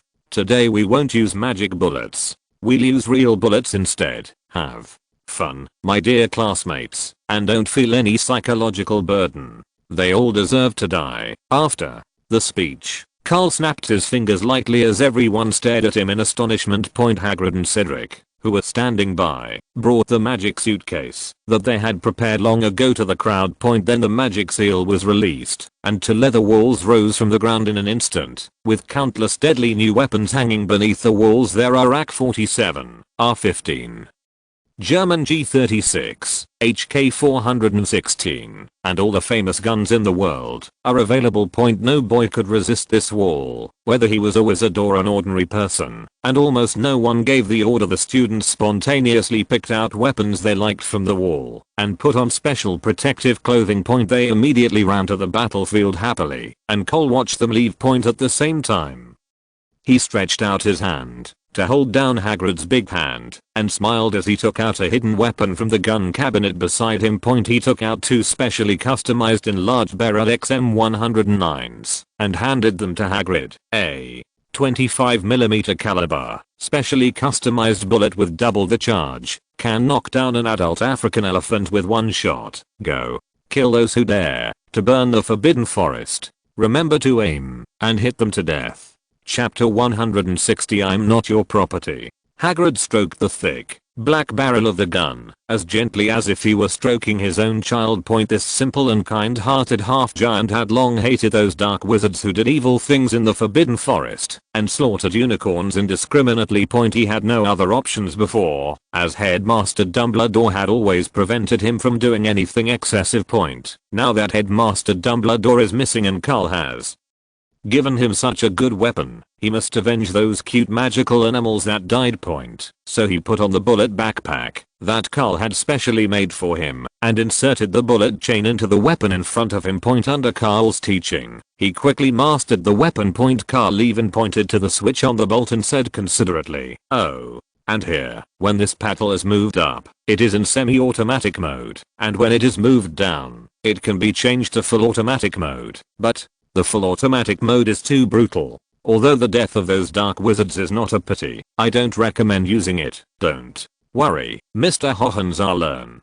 I will definitely remember your words." Hagrid patted his chest loudly to make the assurance, but the look in this simple-minded guy's eyes had already exposed his true thoughts. In fact, it is easy to understand. Giants are very cruel creatures. No matter how kind and simple Hagrid is, the genes and the blood can never be changed. But Karl saw through it, but didn't say anything. He just sent the other party to the battlefield and waited until everyone left. Karl and Cedric were the only ones left next to the podium. Karl took out his wand and put everything in order. He was about to leave, but as soon as he took a step, his sleeve was pulled from behind. "Have you forgotten something?" Cedric said somewhat dissatisfiedly. Carol turned his head slowly, helplessly, and said to the other person with a smile on his face, "No, you continue to do the work you did in the last battle and serve as the frontline commander and decision maker of the entire battlefield. Don't you have everything ready? Go to work now, dear." As he said that, Karl tried to break free from the other party's restraints, but Cedric did not let go. He stared at the other party with his eyes fixed, tilted his head, and asked in confusion, "Since last time, I have been suspecting that you were fooling me. The so-called frontline command decision was just a decision on this display screen." He kept shouting on the intercom, "But Mr. Percy Weasley told me about it when he came back last time. They also had a similar display screen on their tactical helmets. They even thought I was shouting and screaming because I had a brain cramp. Many people didn't even turn on the communication channel during the battle." Seeing that the truth was exposed, Karl could only speak half-heartedly. "Well, if you have to give a reason, I just don't want you to be in danger. Although, according to my plan, this operation is 99.99% safe. There is always the possibility of accidents. You are my roommate and my best friend, and I will not allow you to put yourself in danger or dispute that." These words were said in an unusually strong manner, and the girls who remained in the auditorium were watching with great excitement. If only Karl could push Cedric against the wall, look down at him, and say this, I'm afraid someone would have screamed at this moment, but Cedric obviously didn't buy it. He said with a dark face, "I don't need your protection. You once admitted that I'm your comrade in arms. So when danger comes, I would have to stand by your side. You're breaking your promise by doing this, and I don't want that from my best friend. He's a coward who broke his promise." "Who are you calling a coward?" Cole was a little angry. He turned around and stood on tiptoe, staring down at Cedric. "I'm talking about you." Cedric did not back down either. He also stood on tiptoe and looked up at the other person's face. "Why are you so arrogant? I'm not your property. You cannot arbitrarily dispose of my will like this." Wow. The girls present were shocked when they heard Cedric say, "I'm not your property." They exclaimed in unison, with satisfied expressions on their faces. It seemed that the banquet, that had not yet begun, was no longer necessary for them. The two people on the rostrum were still competing with each other, even though both of them were shaking a little, because they were standing on tiptoe. They almost came face to face with each other several times, but neither of them gave in, until Karl felt a vibration in his pocket. He gradually came to his senses and reluctantly took out an AXMC produced by the British Precision International Company from a box beside him. After handing it to the other party, he gave instructions: "Take this gun and immediately run to the top of the bell tower, which is the highest point of the entire castle. I won't teach you the operation procedures. Don't. You want to prove your strength? Then prove it to me. You only have one mission, and that is to protect me. Can you do it?" "Of course." Cedric pouted as he took the sniper rifle. He stood in front of Karl, skillfully pulled the bolt, loaded the ammunition, and adjusted the scope. The process was so smooth that Cole was stunned. Cedric said with some pride, "Don't think that I'm in the dormitory every day just to clean up your dirty clothes. I will learn and grow as well, you arrogant fool." After saying that, he turned around and left, leaving Carol standing there with a frown on his face. Until the hidden earphone in his left ear, he heard Professor Snape's urging voice, "Why aren't you in position yet? We are already on our way to the Chamber of Secrets on the 4th floor. Harry is right beside me. It is estimated that in 15 minutes and 36 seconds, Voldemort will obtain the Philosopher's Stone and teleport behind you." Hearing this, Carol said awkwardly, "I see. There's a small problem. I'll be on stage soon. In the meantime, I want to remind you, you can act, but don't get too into the role, otherwise it might be difficult to explain to Harry later." After teasing Professor Trimp, Karl immediately used an improved apparition spell to teleport to a remote corner of the Hogwarts castle square. Then he took out a dozen or 20 dragonfly macro-flying cameras produced by the Magic Optics Company from his pocket. Scatter them to every corner of Hogwarts, in order to perfectly record the exciting battle process that will follow. After finishing the preparations, Karl took out a potion that he had prepared long ago, Anubis's control. After drinking the potion, his body immediately fell into a semi-comatose state, and in the memory palace of his mind, using magic, he immediately connected to the 10 dark wizards who had died long ago, and began to control their bodies, to rush towards Hogwarts from the direction of the Forbidden Forest. That's right. In fact, all of this is just a pre-planned script, and the upcoming battle will definitely be exciting. But he had already set the time, and he fully trusted Professor Snape that it would be about 15 minutes later he would immediately wake up, and Voldemort would be teleported to a marked point 100 meters behind him. What follows is a cliched one-on-one showdown between the hero and the devil, which ends perfectly in the end. He killed these 10 dark wizards and Voldemort at the same time, but was caught on the spot by Old Crouch, who had been hiding for a long time. At the same time, those idiots from the Ministry of Magic should have arrived on the spot, and everything would be so perfect. There was absolutely no mistake. Cedric's preparation was just perfunctory. That idiot was fooled by himself again. Karl in his mind smiled complacently, then took a deep breath and spoke softly. "The stage is set, the curtain is rising." Chapter 161. The opening of the drama and the script change. A burning forest, a wizard in a black robe, and a brightly lit castle. Karl in the memory palace controlled the 10 corpses of the dark wizards and slowly approached the castle. According to the classic movie positions, he is like a director with great artistic pursuits, striving to make the following performance have enough tension and artistry. The black-robed wizards formed a cone-shaped formation, and as soon as they stepped through the Forbidden Forest and onto the stone bridge leading to Hogwarts, they immediately raised their wands at the same time. 10 green rays of light shot towards the sky, and soon a light mark with a python spewing out of the mouth of a skull appeared in the sky. Death Eaters. They are indeed these damned guys. It's really the mysterious man. The Dark Lord is truly back, and he was able to escape death. Seeing this sign, the little wizards who were hiding in various corners of the castle and ready to go couldn't help but become a little agitated. The voices of discussion rose and fell until a strong voice rang out, that of Percy, the thin wheel. I don't know, when I had come in front of everyone and spoke bluntly. "Are you afraid? If so, drop your weapons and run for your lives. Before we came here, we should have anticipated everything that might be foreseen. If there were only a little change. If we were planning to retreat, why would we have chosen to take up arms in the first place? Courage is never just talk." After saying this, the boy, who was usually considered aloof and weird by his classmates, took out his magic wand, pointed it at the sky, and emitted an orange beam of light. The light exploded in the air, an orange flame ignited in the air, and the emblem of Gryffindor House appeared in the sky. At this moment, it was as if a morning star appeared in the darkness. The courage in the hearts of these young children, which had never been polished by society, instantly began to burn. They all took out their wands and projected their house emblems into the air. The eagle soaring in the blue sky, Ravenclaw. Green elegant python in the swamp, Slytherin. And the most ordinary yet most extraordinary representative Hufflepuff. In the end, the 4 colleges were combined into one, forming the Hogwarts school emblem and the little known school motto, "Don't disturb the sleeping dragon." The battle between light and darkness, the powerful black wizard standing outside the castle, and the weak but united students inside the castle. They faced each other across the small stone bridge.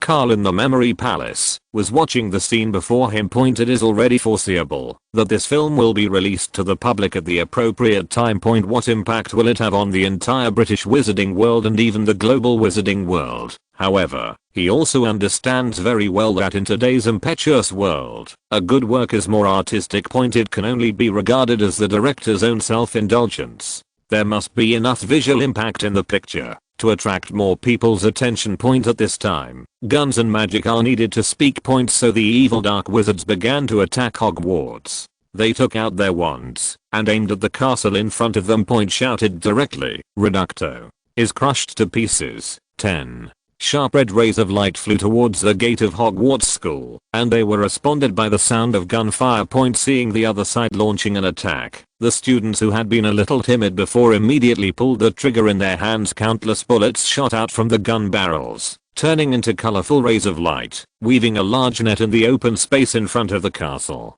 It is eye-catching at first glance, and Karl, as the director behind the scenes, did not forget to make the film sufficiently realistic. He ordered 9 of the dark wizards to react quickly and transform into black smoke to avoid the attacks at the same time. One of the dark wizards who was closest to him stood there at a loss, and the bullets that poured down at once instantly hit his body. He fell directly on his back, and the wand in his hand was thrown into the air. There was a sudden cheer from the students in the castle. The students looked at the guns in their hands and felt something. This thing is much more useful than a magic wand. But just as the students were cheering, Karl felt a little dissatisfied because he found the dark wizard who had been knocked down. Their bodies were still intact, which showed that my lovely classmates still retained their kind nature. They didn't think of killing anyone. Even though Karl promised that they would cover him, they still used magic bullets that would only cause people to become unconscious. This was far from enough for Karl. Without broken limbs and blood splattering everywhere, it could not be called a blockbuster, so the director began to reform the script on the spot. Just as the Forbidden Forest was burning, some magical animals escaped out of the Forbidden Forest. There were several centaurs among them. Karl immediately discovered that the strong male centaur leading them was Ronan, who had spoken ill of him before. Although he considered himself to be a broad-minded person, he could not withstand the other party's insistence on running into the gun. Even the King of Hell cannot persuade a ghost who wants to die. If you insist on running away, don't blame me for being narrow-minded. Karl immediately controlled the tallest dark wizard, raised his wand, and aimed at the group of centaurs and shouted, "More Smorders."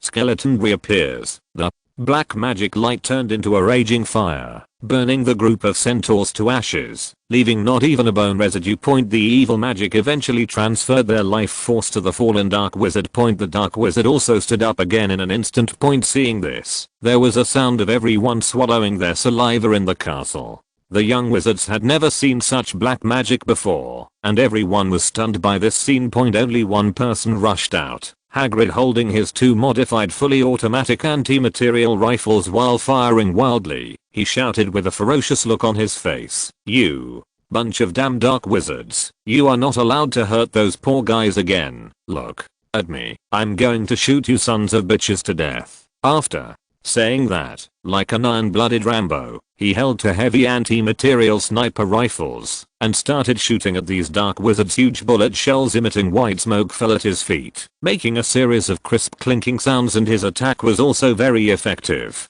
Although a dark wizard used the shield spell, he was still unable to withstand such a high intensity and high severity attack. The barrier was quickly torn apart by bullets, and several 25mm heavy bullets directly hit his limbs, chest and head. His limbs were torn apart by the kinetic energy of the bullet, and his head and neck were directly blown into pieces by the bullet. A big hole appeared in the chest. And finally the mutilated body slowly knelt on the ground, with bright red blood flowing through the cracks in the stone. Such a brutal and violent scene made Karl feel very excited, but the other little wizards still did not shoot. So he decided to add fuel to the fire, and several dark wizards who retreated to the back landed almost at the same time. Holding wands and aiming at Hagrid from all directions, he shouted loudly, "Avada Kedavra." Chapter 162, Giving Your Heart to Hogwarts. 1 second is the fastest reaction time for an ordinary, untrained person. Karl made full use of the montage film technique to show the time when the 9 dark wizards chanted and cast spells. There was a brief pause, and it was this 1 second that rationalized the following story. The young wizards, who had been seeing this for a long time, saw that a friend they were familiar with was about to face the threat of death. The deeply rooted violent gene in human nature was finally activated in this tragic scene and tense atmosphere. They began to fire violently and shout loudly, "Get down, Hagrid." In fact, with Hagrid's body shape, he couldn't avoid these 9 killing curses, even if he lay down. But director Cole will give a reasonable explanation. He let the 9 dark wizards be attacked at the moment. His body leaned back slightly a few degrees, and the wand in his hand also tilted a few degrees towards the sky. 9 green rays of light carrying the breath of death brushed against Brother Hayes' hair and hit the stone pillar behind him. The stone was hit by the magic light and broke instantly, with huge pieces of stone scattered all over the ground. It provides natural protection for these surviving dark wizards. They immediately hid behind the boulders, using the rocks as cover, and began to fire spells frantically at every corner that was firing at them. Collar Portus, imprison him. Reducto is shattered to pieces. Expelliarmus expels you. One after another, incomprehensible spells flew madly towards Hogwarts Castle. All the windows and glass on the outside of the castle were blown to pieces. Glass fragments and wood chips flew everywhere, and under the sound of gunfire, the students' adrenaline gradually got to their heads. At first, they didn't care about that. They loaded live ammunition one by one, roared loudly, and fired wildly with their guns. 4. The courage and honor of Gryffindor. 4. The chocolate honey cake, and the onion and fruit fried chicken. 4. Senior Canales. After this battle, I'm going to kiss Mr. Hohenzollern in person. Various loud slogans were shouted by the students, and their movements became more and more professional. Cole was also very interested in the beginning, until the slogans started to become more and more weird, and even made him feel a little sick. However, as a good director, he did not interfere with the actors' performances, since he had the right to edit the film. Things that should not be known to the world will eventually be buried in the dust of history. And he had achieved the result he wanted. As the students gradually went crazy, there were sounds of gunfire and flying stone fragments all around. It was like a miniature version of the Normandy beach battle in June 1945. With the dark wizards suppressed on the beach. They also began to gradually become crazy, like their dying companion. Using black magic, his body was combined with the surrounding stone debris. It turned into a horrible monster made of flesh, blood, and stone, and while helping them to bear the damage, it quickly advanced towards the school gate. Hagrid, the only one standing in the square, went completely crazy, holding 2 heavy guns. Seeing that the students' weapons were unable to cause any damage to the monster, he immediately thought of a good idea. He aimed his weapons two 25mm heavy-duty fully automatic square barrel sniper rifles at the monster's left foot point, spewing out scorching flames and double the charge of special ammunition. The huge kinetic energy now tore the monster's left foot into pieces. Magical flesh, blood and stone fragments flew everywhere, and finally the monster's left foot was broken by Hagrid's weapon. The huge monster finally lost its balance and fell heavily on the square point. The heavy voice echoed throughout the Hogwarts castle, making Karl feel very excited. However, as a director, he certainly would not allow his movies to have only such a short climax, and he continued to control those dark wizards using more evil black magic and even starting self-sacrifice. 4 more identical giant monsters appeared in the Hogwarts square point. With every step they took, the Hogwarts castle echoed with a rumbling sound. Looking at the 4 huge flesh and blood giants, they were approaching Hogwarts castle with heavy and slow steps, and the expressions on the students' faces while hiding inside the castle walls. Karl even started dubbing for his own amusement that day. The young wizards finally recalled the fear of being dominated by black magic and the humiliation of being imprisoned in bird cages. At the same time, the second male lead he had arranged long ago, Percy Weasley, looked at the scene in front of him and immediately realized that this was the climax point. He must demonstrate the courage of a Gryffindor student at this moment.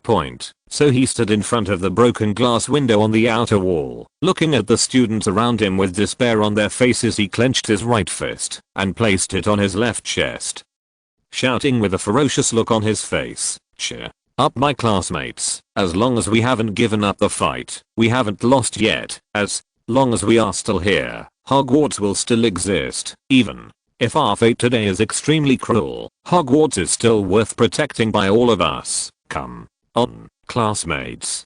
Pick up the weapons in your hands and draw your own way, no matter how powerful those damn guys are. Roar, my classmates, and let these damned guys know that 11 years have passed and Hogwarts and the British wizarding world have changed. It's no longer a place where they can do evil." Such a speech full of personal heroism and spirit of sacrifice immediately infected everyone present. Under the blessing of the middle school soul of the East and mysterious power, the little wizards who were extremely desperate just now immediately picked up their weapons again. He returned to his post, roaring madly and using the weapons in his hands to vent his anger at the monsters below. The sound of gunfire has now become the piano in the symphony, and the sound of spells exploding is the accompaniment of cello chords. Hagrid, who looked like the god of war in the square, and the 2 huge weapons in his hands were the heaviest and most powerful drum beats. The song finally reached its climax, and Karl looked at the time in the memory palace. There were still about 2 minutes left. The real leading tenor gets to sing on stage. But the reality of the world is always unexpected.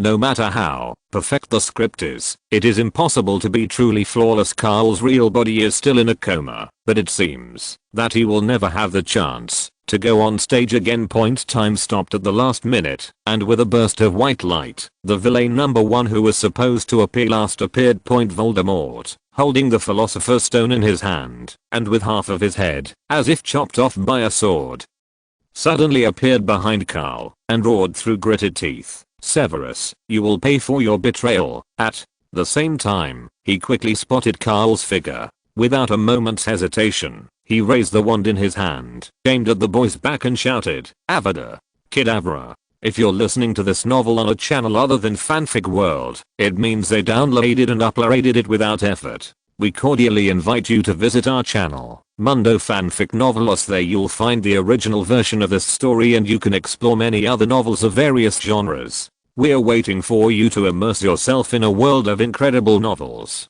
Chapter 163, Phoenix and Death. The second hand of the wall clock is still 5 ticks away from where it should be. The 5-second arrow made Karl unable to control his body and react to the death ray coming straight towards him. Staying in the memory palace, he could only watch helplessly as his body was about to be hit by the killing curse. In reality, his eyes revealed a lot of information, including open-mindedness and indifference, as well as helplessness and sadness, and in deeper places, there seems to be a trace of lingering hope. Do not. A shrill wail echoed throughout the entire Hogwarts castle. The sound was so loud that it even covered up the gunshots. That occurred at the same time. Karl in the memory palace slowly looked up and saw the dumbest idiot on the top of the tower. Surprisingly, at the last moment, I found the hiding place that I carefully selected. The bullet and the green light started flying almost at the same time. One represented death and the other represented doing everything possible to save the situation. But just like the plot in many cheesy stories, the protagonist is always unable to win back his love at the last moment. The light of the killing curse hit Karl directly, emitting a dazzling green light. The light was so bright that the symphony of guns and cannons that was just playing was paused at this moment. The little wizards in the castle, the dark wizards in the square, and the 4 flesh and blood giants approaching the gate. It seemed that even the grass in the square, blown by the wind, stopped and witnessed everything in front of it. Death seemed to have arrived until a loud bird song pressed the button for the flow of time again. The orange-red flames blocked the green death, and everyone couldn't believe what was happening before their eyes. A big fat bad walked out of the fire, blocked the fatal blow for Karl, and was then turned into a giant orange egg. Under the caress of an extremely gorgeous feather, it slowly landed at Karl's feet. Phoenix, you actually own a phoenix? Voldemort was completely dumbfounded. He raised his wand and pointed it at Karl, questioning him like a madman. What is your relationship with Dumbledore? How could you possibly own a phoenix? Where is that old guy Dumbledore hiding? Where is he? Tell me, you bastard, asshole. Karl lowered his head and hugged the giant egg in his arms, his scattered golden bangs covering his face. Just like what he just said, it was a feeling so ethereal that it felt like the underworld. The boy held the giant egg in his arms, holding the remaining phoenix feather in his hand and gently stroking the rough eggshell. All the little wizards looked at Karl's back and felt his despair and sadness in their hearts. This kind of despair and sadness cannot be described in words. It can only be expressed through actions, just as everyone expected. Karl put the feather in the giant egg into his ring. He suddenly raised his head, and his pair of bloodshot blue eyes stared at Voldemort. At the same time, his chest swelled high and a large amount of gas was inhaled into his lungs. Then, the air was squeezed out without reservation by the muscles in his lungs, accompanied by a roar. Damn, Voldemort, how dare you kill me? Accompanying this roar was a green light that was even brighter than the one Voldemort had emitted before. No one saw clearly when Cole took out his wand that light. Oh no, it should be that green light.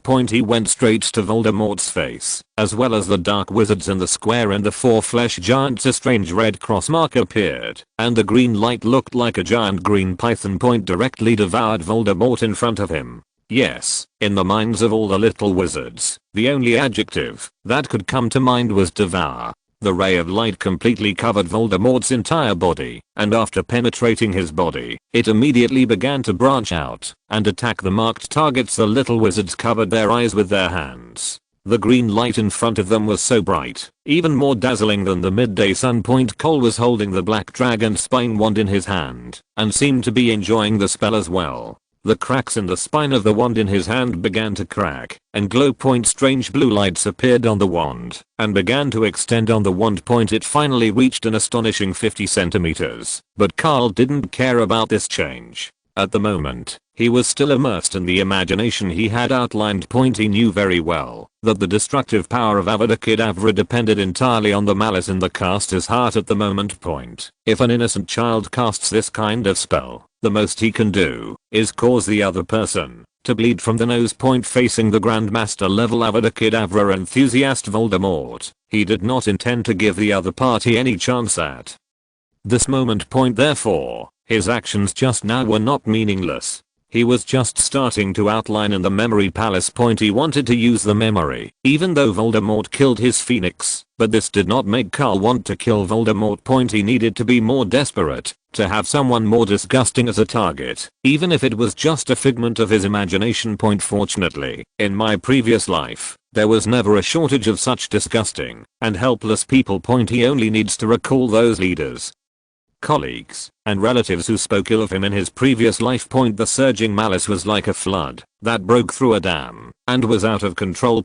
At the same time, there is also the despair brought about by imagination, which is a sense of powerlessness that is extremely real. An ordinary teenager is faced with the helplessness in modern society, with everyone around him directing his life. Only he himself understood that there was no chance of his life getting any better. From the moment he stepped out of the campus, he is placed in an abyss with no bottom in sight, and he can numb himself with concepts such as love, friendship, family, and ideals with no end in sight to his futile efforts. He built himself a set of mountaineering equipment to allow himself to climb up from the bottom of the abyss, but what followed was a huge rock falling from above, growth, marriage, aging of parents, and salary that will never increase. Countless huge rocks smashed down on him, destroying his efforts, paralyzing his body, and finally destroying his spirit. When all this is over, when people reach middle age, they will be like people who have fallen into a swamp, and the people around them will no longer struggle.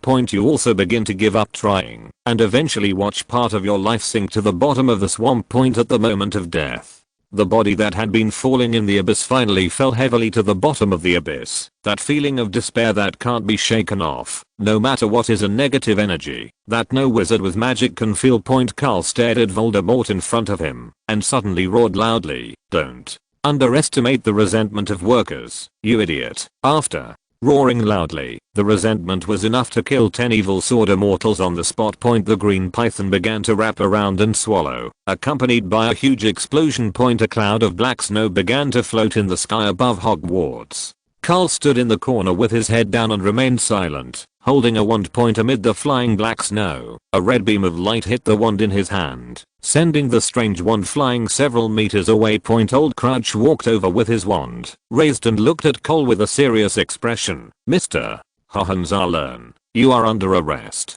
Chapter 164, Golden Wind and Dumb Trees. Cole was looking at Old Crouch, or rather at the camera in the sky behind him. He slowly raised his hands and knelt down. After the other party got the signal from his eyes, he immediately put his knees against his neck and pressed himself directly under him. Then he took out the shackles that he had prepared long ago and handcuffed Karl's hands in reverse. "No, Mr. Crouch, you can't treat this child so roughly. That is to say, when Voldemort and the Dark Wizards attacked just now, you didn't show up at all. Why are you arresting people now? Release Mr. Hohenzollern immediately, you damned old man." In less than a minute, students from all over the castle dropped their weapons and ran out of the castle to surround this corner of the square. The girls in the auditorium, as well as Professor McGonagall and others, were furious when they arrived at the scene and saw it.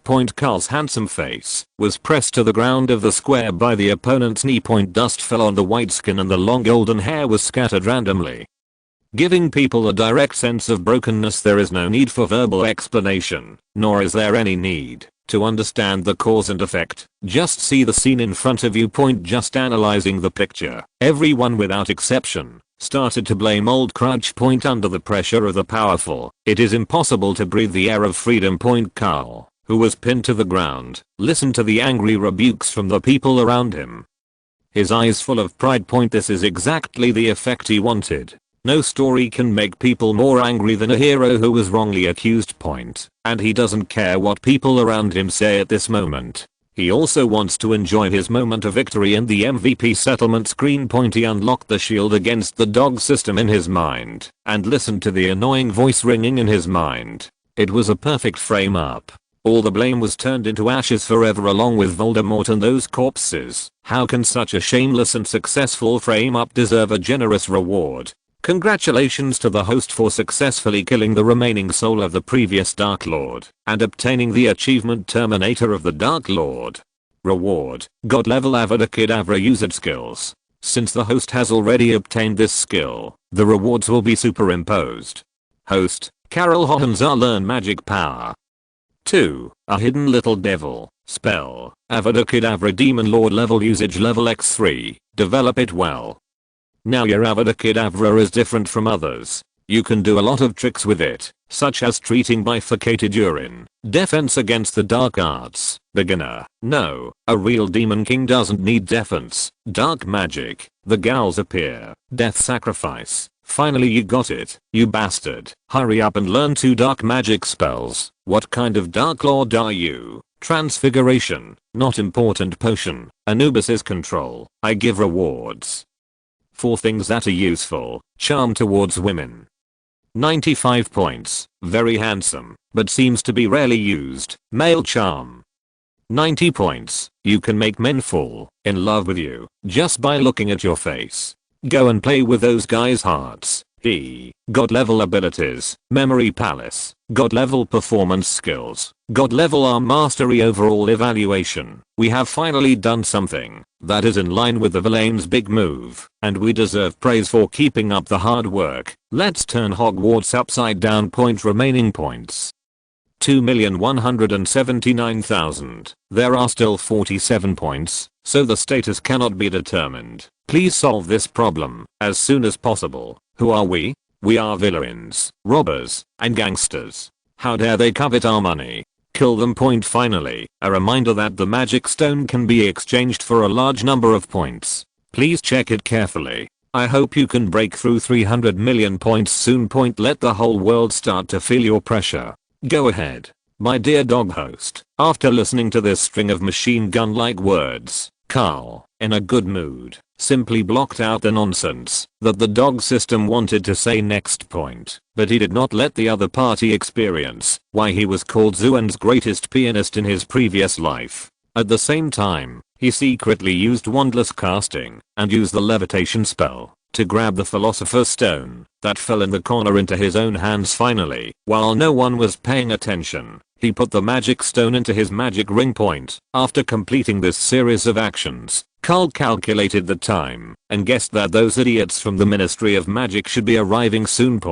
So he raised his head with difficulty, looked at Professor McGonagall, who was still arguing for him, and tried to force an embarrassed smile and said, "It's okay, Professor McGonagall. I use the unforgivable curse. That's an indisputable fact. Old Mr. Crouch was just following the rules. I obey the regulations and believe that according to the current laws, I can be given a suitable innocence. This year at Hogwarts is a beautiful chapter in my life. No matter what the outcome is, I thank you and my dear classmates." The boy was still being oppressed by his knees. His face was covered in dust. He was trying hard to smile, and he said such considerate words. Karl's gentle offensive directly grasped the hearts of all the students and professors present. In his hands, looking at the students and professors whose faces were filled with resentment for what they had suffered, he knew that the prerequisites for the next plan had been met. However, what he did not expect was that his performance was so powerful that it deeply moved Professor McGonagall. Immediately made the promise in public, "Don't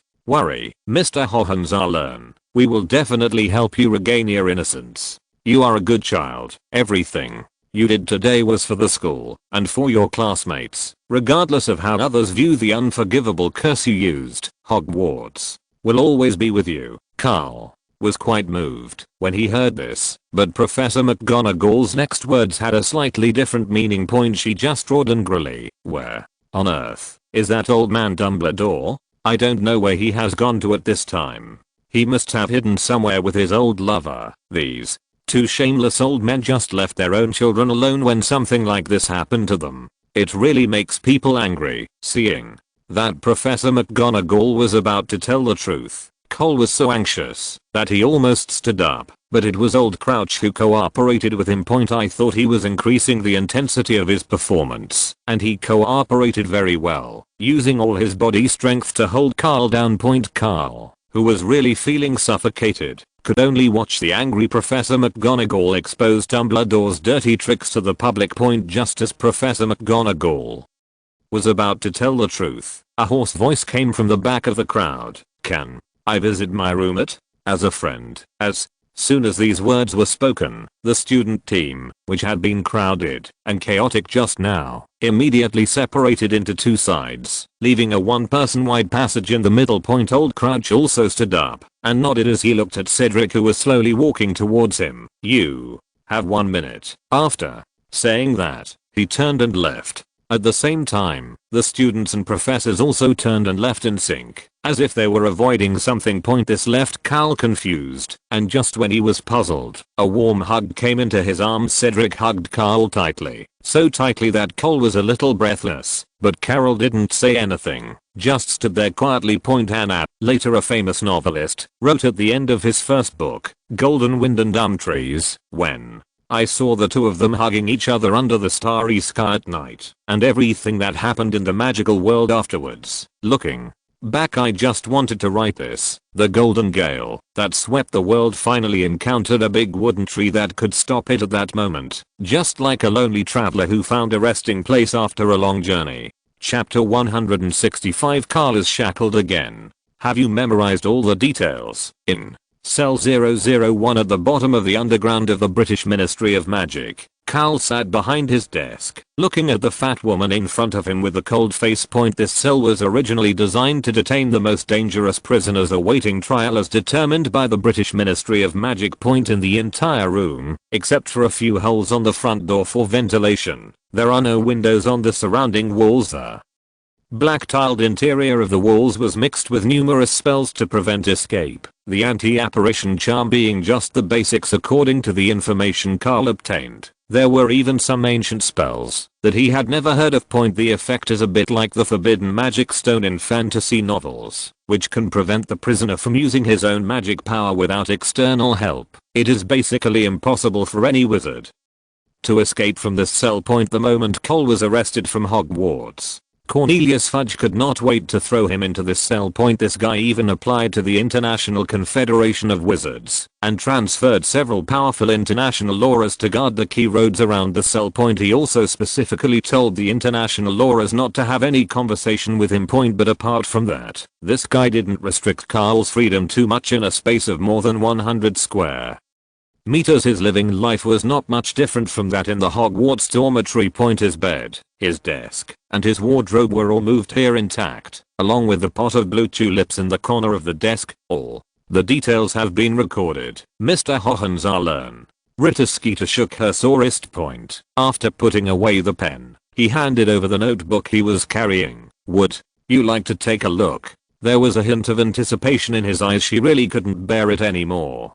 She usually used her magical feather pen. It could be automatically recorded just by dictating, but in this house, she wrote it down with a pen like a muggle. She hadn't written so many words for a long time, since she graduated from school. No need. Carol did not take her notebook, but just waved his hand and said, if you think it's okay, you can leave. Of course, in the days that follow, if there are any mistakes in public opinion, you will be responsible for it yourself. I'm not the kind of leader who likes to play riddles. I will always give the most direct instructions to my subordinates, but if they fail to complete them, they will also receive the due punishment. Rita Skeeter swallowed, looked at the boy in iron chains and shackles in front of her, and retracted the foot that was about to step forward. I plan to check it carefully again to avoid any omissions, and at the same time, try my best to find out the other party's true intentions. If we talk about Rita Skeeter's understanding of Karl a few days ago, he still has the image of a boy with extraordinary strength, and who has his own power. So after the battle of Hogwarts, after Voldemort and the 10 Dark Wizards were burned to ashes by their opponents, she already knew very well that the boy in front of her was not just talking.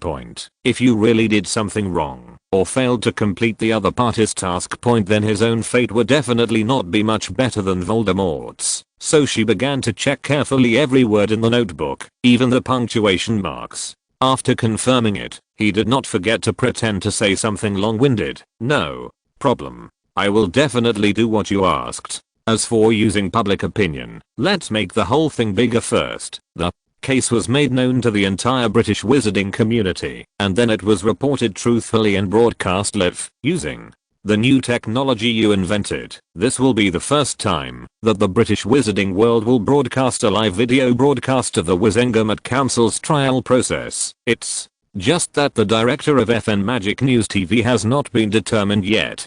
Who should we follow in the future? Karl raised his head slightly and smiled contemptuously at Rita Skeeter. Until the station director is confirmed, you will temporarily serve as the acting station director. This is what I did before the Battle of Hogwarts. I have already told Mr. Malfoy that you should report tomorrow, but did you miss something that I emphasized just now? When Rita Skeeter heard that she could act as the station director, her face turned red like uncooked bacon. It immediately blossomed into a greasy flower and said hurriedly, pretending to have just remembered something, "How is that possible? I just think these things involve your privacy after all, so I don't want to emphasize it too much." Don't worry, as a professional journalist, I have mastered the techniques of video editing. I will handle every line or every second of the scene that you don't want to reveal. I will protect your reputation. I don't need to protect my reputation, Carol said emphatically. I just want to cut off some boring people's inappropriate associations. That's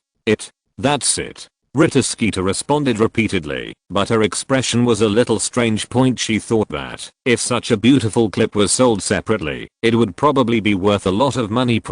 As soon as she thought of Carol's cold blue eyes, all the fat in her body shuddered. I had no choice but to give up this idea and plan to stay at home and enjoy it slowly. After both parties got what they wanted, Rita Skeeter immediately packed up her things and left. After all, Carol's current identity is still a suspect awaiting trial, so it is not illegal for her to visit him. But time is limited after all, and I can't be the only guest of Mr. Hohenzollern. Sure enough, as soon as this guy walked out of the cell and came to the corridor, he saw old Barty Crouch walking towards him, surrounded by 4 auras. There was no intersection between the two. If there was any intersection, it was when Barty Crouch Sr.'s son Barty Crouch Jr. was discovered to be a Death Eater. Rita Skeeter, out of professional habit, wrote several articles to add insult to injury. So, when they met today, Rita Skeeter couldn't help but feel a little embarrassed. "Hello, Vice President. You may not know me, I am," she wanted to explain, but was interrupted by the other party's wave. Old Barty Crouch continued walking forward without even turning his head. Only after turning the next corner and disappearing did Rita Skeeter turn around and leave awkwardly. In the cell, Karl had already placed 2 glasses of wine on the desk. As soon as old Barty Crouch walked in. He stood up with a smile, raised a glass of wine, and toasted the other person. "How does it feel to be a hero, Mr. Barty Crouch?" "Oh no, now I shouldn't call you that. You are now the Deputy Chief Judge of the Wizengamot Council, a real senior official." Chapter 166. What is politics? In the face of Karl's jokes and compliments, old Crouch did not make any response. The thin old man pulled a new stool from the side and sat down directly opposite Carol. Then he took out a rolled unbranded cigarette from the cigarette box beside him and took the pure copper lighter placed beside him to light it. Finally, he took the glass of wine that Karl poured for him, raised it high in his hand, and clinked glasses lightly with the other person. Put the lit cigarette in your mouth and take a deep breath, then slowly exhale the smoke after it passes through your lungs, and at the same time drink the wine in the glass. It's amazing. Strong liquor plus thick smoke. You either think your remaining life is too long, or you have some doubts in your heart. Tell me what I can tell you about it, Karl said slowly while sitting in his seat. Old Crouch looked at the cigarette between his fingers and said calmly, 4 questions. I don't have much time. After you finish asking, I have to leave. Please say." Carol didn't say much. After all, after the other party drank the glass of wine he poured, he had made his position clear. Even if they are in a hurry, at least it means that the other party really wants to do the work. The first question is, I thought about it all night last night and still couldn't figure it out. Why is that fellow Cornelius Fudge? He would promote me to be the deputy chief judge of this trial. You know, this does not conform to the logic of his behavior. Shouldn't he be wary of me? Crouch Senior said, taking a drag from the cigarette on his fingers. This is a very simple question. The reason you haven't figured it out is because of your level of education in politics. I'm afraid he's not even as good as a primary school student in a big country in the east of the Muggle world. The reason is simple. He has to do this. Before, because of his desire for power, he thought that you were secretly using my influence to seek the position of Minister of Magic. Now that you have arrested me personally, the premise of what I just said no longer exists. The political purge he had carried out in the Ministry of Magic had already caused the entire British Ministry of Magic to feel insecure and resentful. At this point, even the dumbest person would be able to infer that these things must be related to you. He can certainly use this opportunity to face you, the hero who has captured the most dangerous criminal in the history of the Ministry of Magic. Assigning your position will both appease people and make clear the previous political purge. This is not an internal factional struggle at all. Why wouldn't he want to just put the fig leaf back on the table and kill two birds with one stone? It seems that you anticipated this, so why did you choose the position of Deputy Chief Judge? Old Crouch seemed to agree with what Karl said. He took another puff of the cigarette in his hand and asked the second question point as usual. Karl didn't say anything else and started explaining directly. This question is even simpler because he needs you and it really has nothing to do with me. What? Old Crouch was even more confused. Karl sighed and said helplessly, Mr. Barty Crouch, it seems that you will need some tutoring in this area in the years ahead. There is one thing I said before that needs to be noted, and that is in political life, you can only think about problems with a political mindset. Now in the eyes of everyone, you and I are in opposition. You arrested me yourself, but that's not enough. Cornelius Fudge, you stupid pig. Even though you lack intelligence, but in terms of political thinking, he is indeed much better than you. He appointed you as the Deputy Chief Judge. It can not only place you under the nose of the presiding judge so that he can monitor and control you, but also use this case to take advantage of you. It will completely turn you and I into an antagonistic relationship. After all, if you are found guilty, then you, as the Deputy Chief Judge, will be in trouble, but you have to sign the conviction yourself. Once that signature is put down, there will be no room for any reconciliation between you and me no matter what. It seems that I underestimated him. Although this guy is as timid as a mouse, his IQ is indeed impressive when it comes to his power. When Old Crouch heard this, he couldn't help but sigh, shook his head, and took another puff of his cigarette. After a half second of silence, he continued to ask, the third question is, why did you agree to my taking the position of Deputy Chief Judge? Don't deny it in a hurry. For someone like you, I don't believe you are unprepared.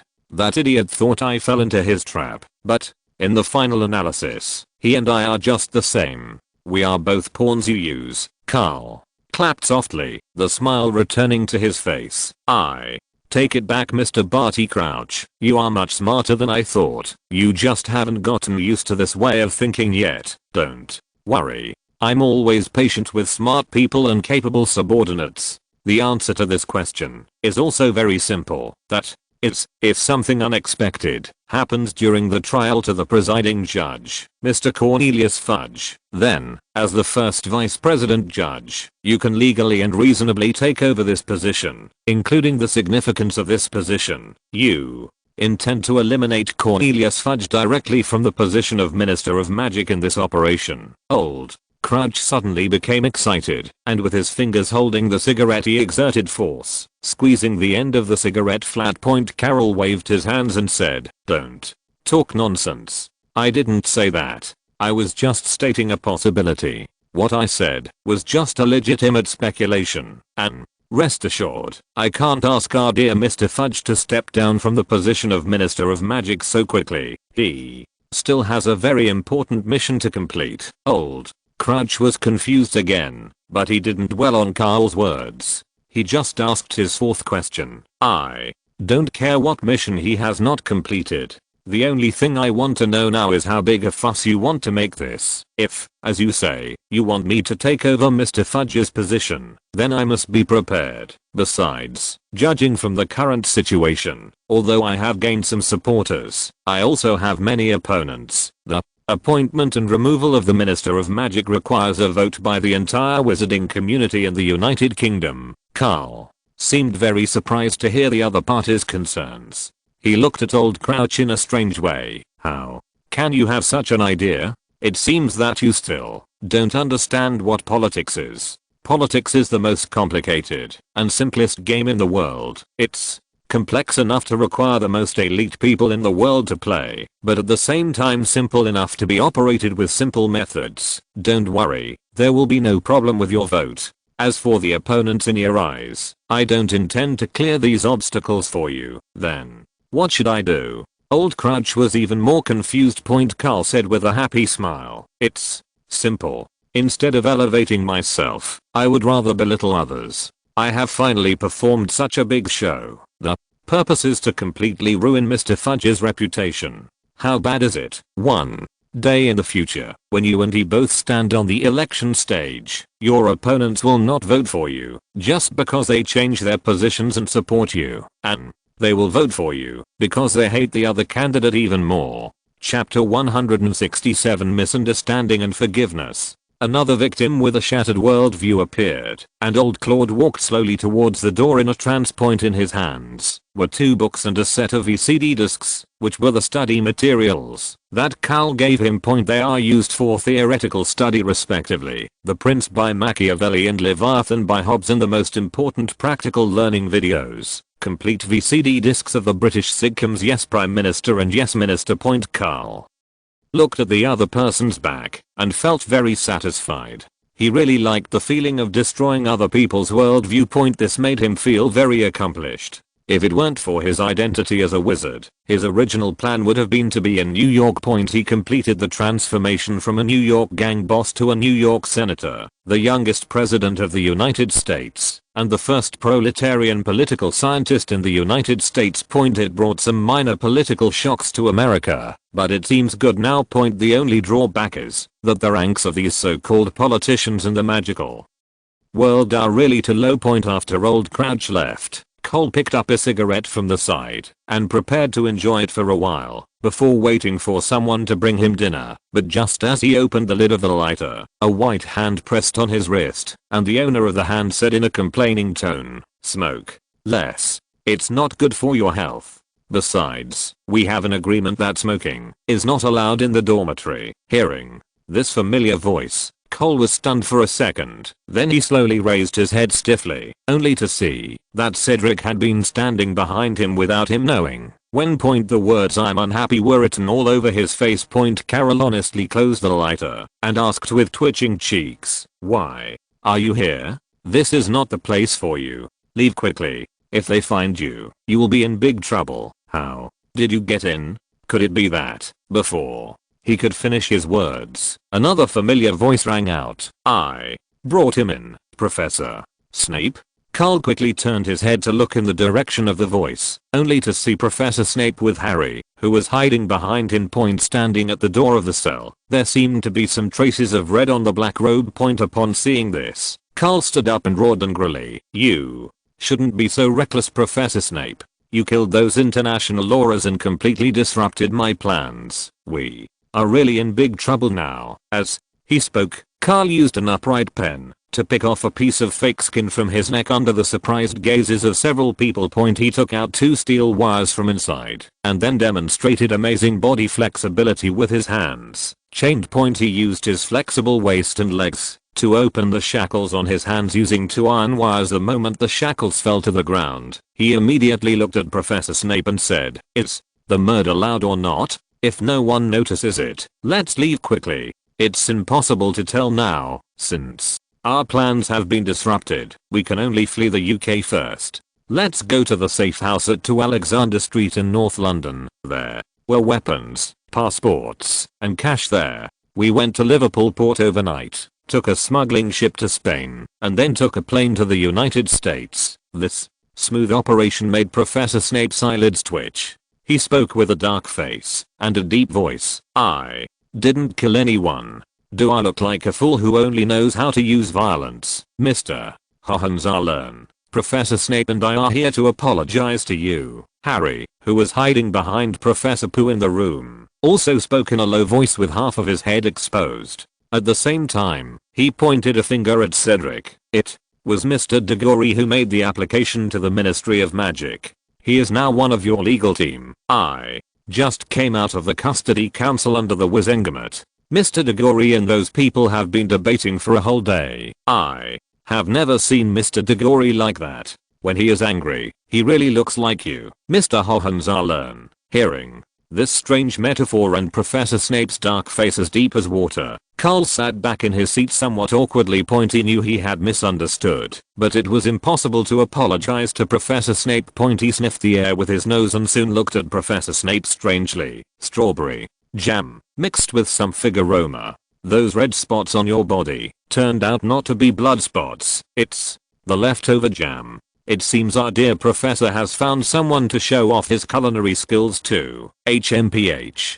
Professor Snape snorted unhappily, then took Harry and slowly walked up to Karl. After a long silence, he slowly lowered his head and spoke. I didn't expect that the red-haired brat could be so bold as to do that. I was eventually exposed, and Voldemort will no longer trust me, because my mistake put you in danger. It's up to you to punish me however you want, Mr. Hohenzollern. That's not the case.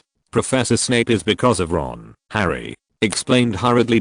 Carol pretended to be very angry, crossed his arms and said angrily, it was because of him that my perfect plan was ruined, and I almost died at the hands of Voldemort. Dear Miss Harry, you still want to explain for him?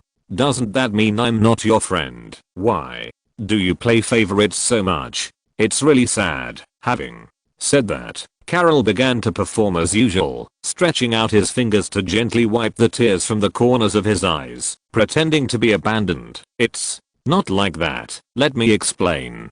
Harry suddenly panicked and explained hurriedly. Plus, she had put on some light makeup today, and the anxious look of the young and beautiful girl was still very attractive.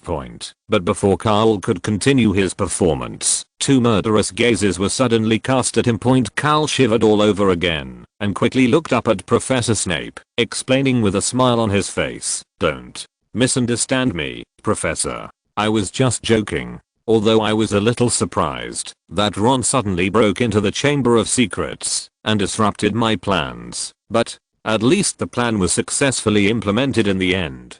I don't blame you. As for Miss Harry, I was just joking just now. I respect your friendship to your friends, and I won't blame you. You don't have to apologize to me, because I have never blamed you. Harry, who was forgiven, breathed a sigh of relief and stretched out a little hand to pat his chest gently. That cute gesture made Karl shake his head. It seemed like there was no going back.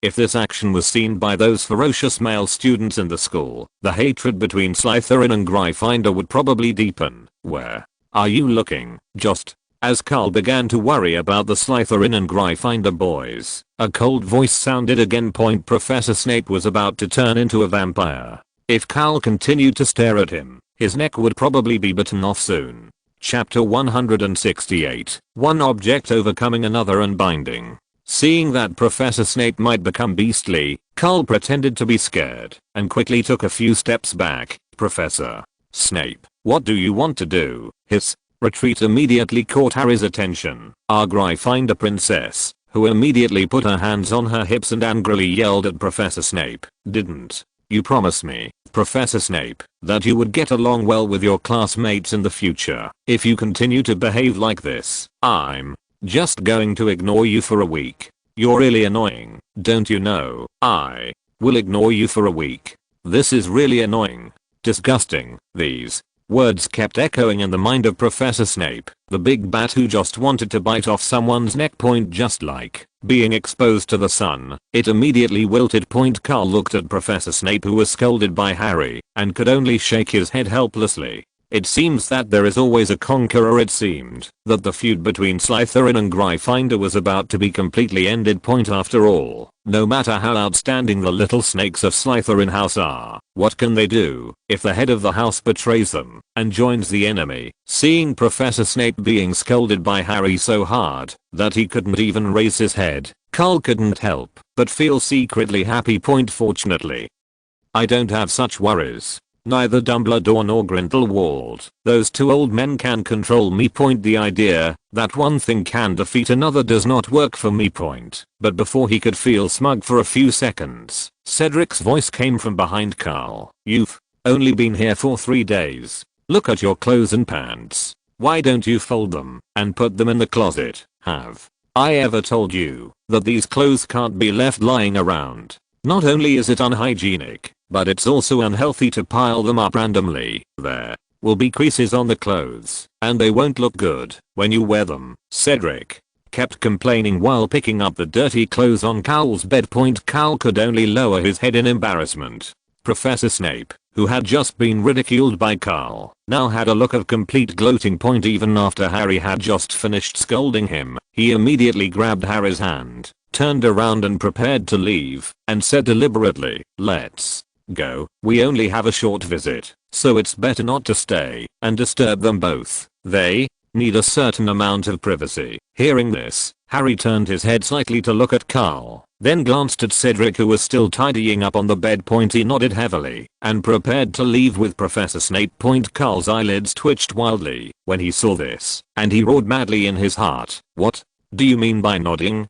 Don't any of you guys have a normal brain?" But what made him feel even more uncomfortable was Professor Snape's next words. This bastard had a dark face and spoke slowly and deliberately. "Oh, by the way, when the two of us are visiting, those international lawyers will temporarily stay away due to the obligation of privacy protection. But after we leave, they will return to their jobs. Do you think you need to change your current status? For example, put the handcuffs back on? After all, you are not a guest here now, Mr. Hohenzollern." These words made Karl wake up, as if from a dream.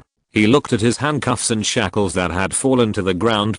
He immediately turned to look at Cedric, who was still packing his things on the bed, and shouted loudly, "Don't worry about the clothes anymore. Come and help me put on these shackles. If someone finds out, then we are in big trouble." "Why are you yelling so loudly?" Cedric folded the last piece of clothing unhappily and walked quickly to Karl. Looking at the pile of chains, handcuffs and shackles on the ground, he scratched his head in embarrassment and said, "How do I wear these things? I have no experience." "You can take them off by yourself, but can't you put them back on?" Looking at Cedric's pure eyes that seemed untainted by knowledge, 1,000 horses were galloping through Karl's mind, and he said in a somewhat unhappily manner, "Dear Mr. Diggory, do you think this is dressing? No matter how flexible I am, I can't use my legs to pass the chain through my back and lock my spine at the same time. These kinds of shackles require two people to put on. Stop talking nonsense. I'll tell you, and you do it. Try to be as quiet as possible so that no one else can find out." So, under Karl's command, Cedric began his chain binding work. At the same time, after Professor Snape took Harry to sign and left, the 4 international lawyers returned to their jobs. As a result, as soon as they stopped, they heard the sound of iron chains rubbing from inside through the heavy iron door. At the same time, there were a few slight gasps. "You tied me in the wrong place. Are you going to strangle me to death? Also, could you please not be so lewd with your movements? These are iron chains and shackles. Your movements look a little weird." Upon hearing this, the 4 international lawyers immediately fulfilled their original intention of fulfilling their duties. Wanting to read gossip, he pushed the door open with his wand and rushed in, shouting loudly with his wand held high, "What are you two doing? The instructions we received are for personal companionship. Don't even think about escaping prison, you." The leading international lawyer wanted to say a few more words, but he only saw Cedric sitting on Karl's lap in a strange posture. Karl looked like he had lost all hope in life and wanted to die right there because this idiot was helping him put the handcuffs on. Somehow he had locked himself in as well, so that now the two of them were forced to sit on one chair in this awkward position. Being watched like this, Karl looked at the 4 international auras in front of him and immediately felt murderous as a result. The other party's panicked look and embarrassed apology further strengthened his decision. All I could hear was the leading aura speaking earnestly while calling his colleagues to go out. "Any relationship between people is worthy of respect, and we certainly respect your choice, but we would like to remind you that in principle this kind of thing is not allowed to happen in prison, and also for safety reasons, try not to take that stance. We'll go ahead, and you guys continue." After saying that, the iron door was slammed shut. Looking at the closed iron door, Carol seemed somewhat helpless and said, "Is this Britain? It's really eye-opening." Cedric asked with some confusion, "What does this have to do with Britain?" Did they misunderstand something? Carol slapped the other person on the butt in annoyance and yelled loudly, "Hurry up and get up.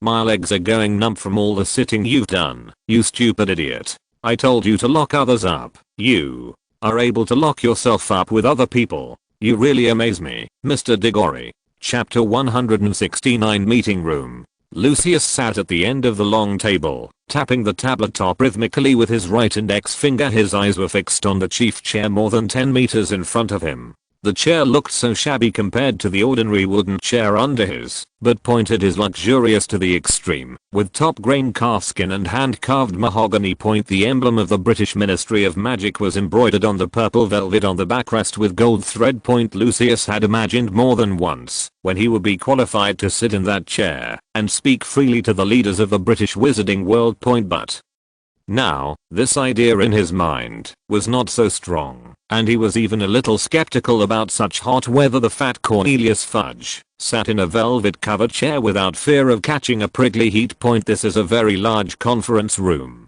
There is no luxurious decoration around it, and the black wall tiles form the main tone of the entire room. A few candle oil lamps hanging overhead, swaying in the wind, provided limited light to the dim room.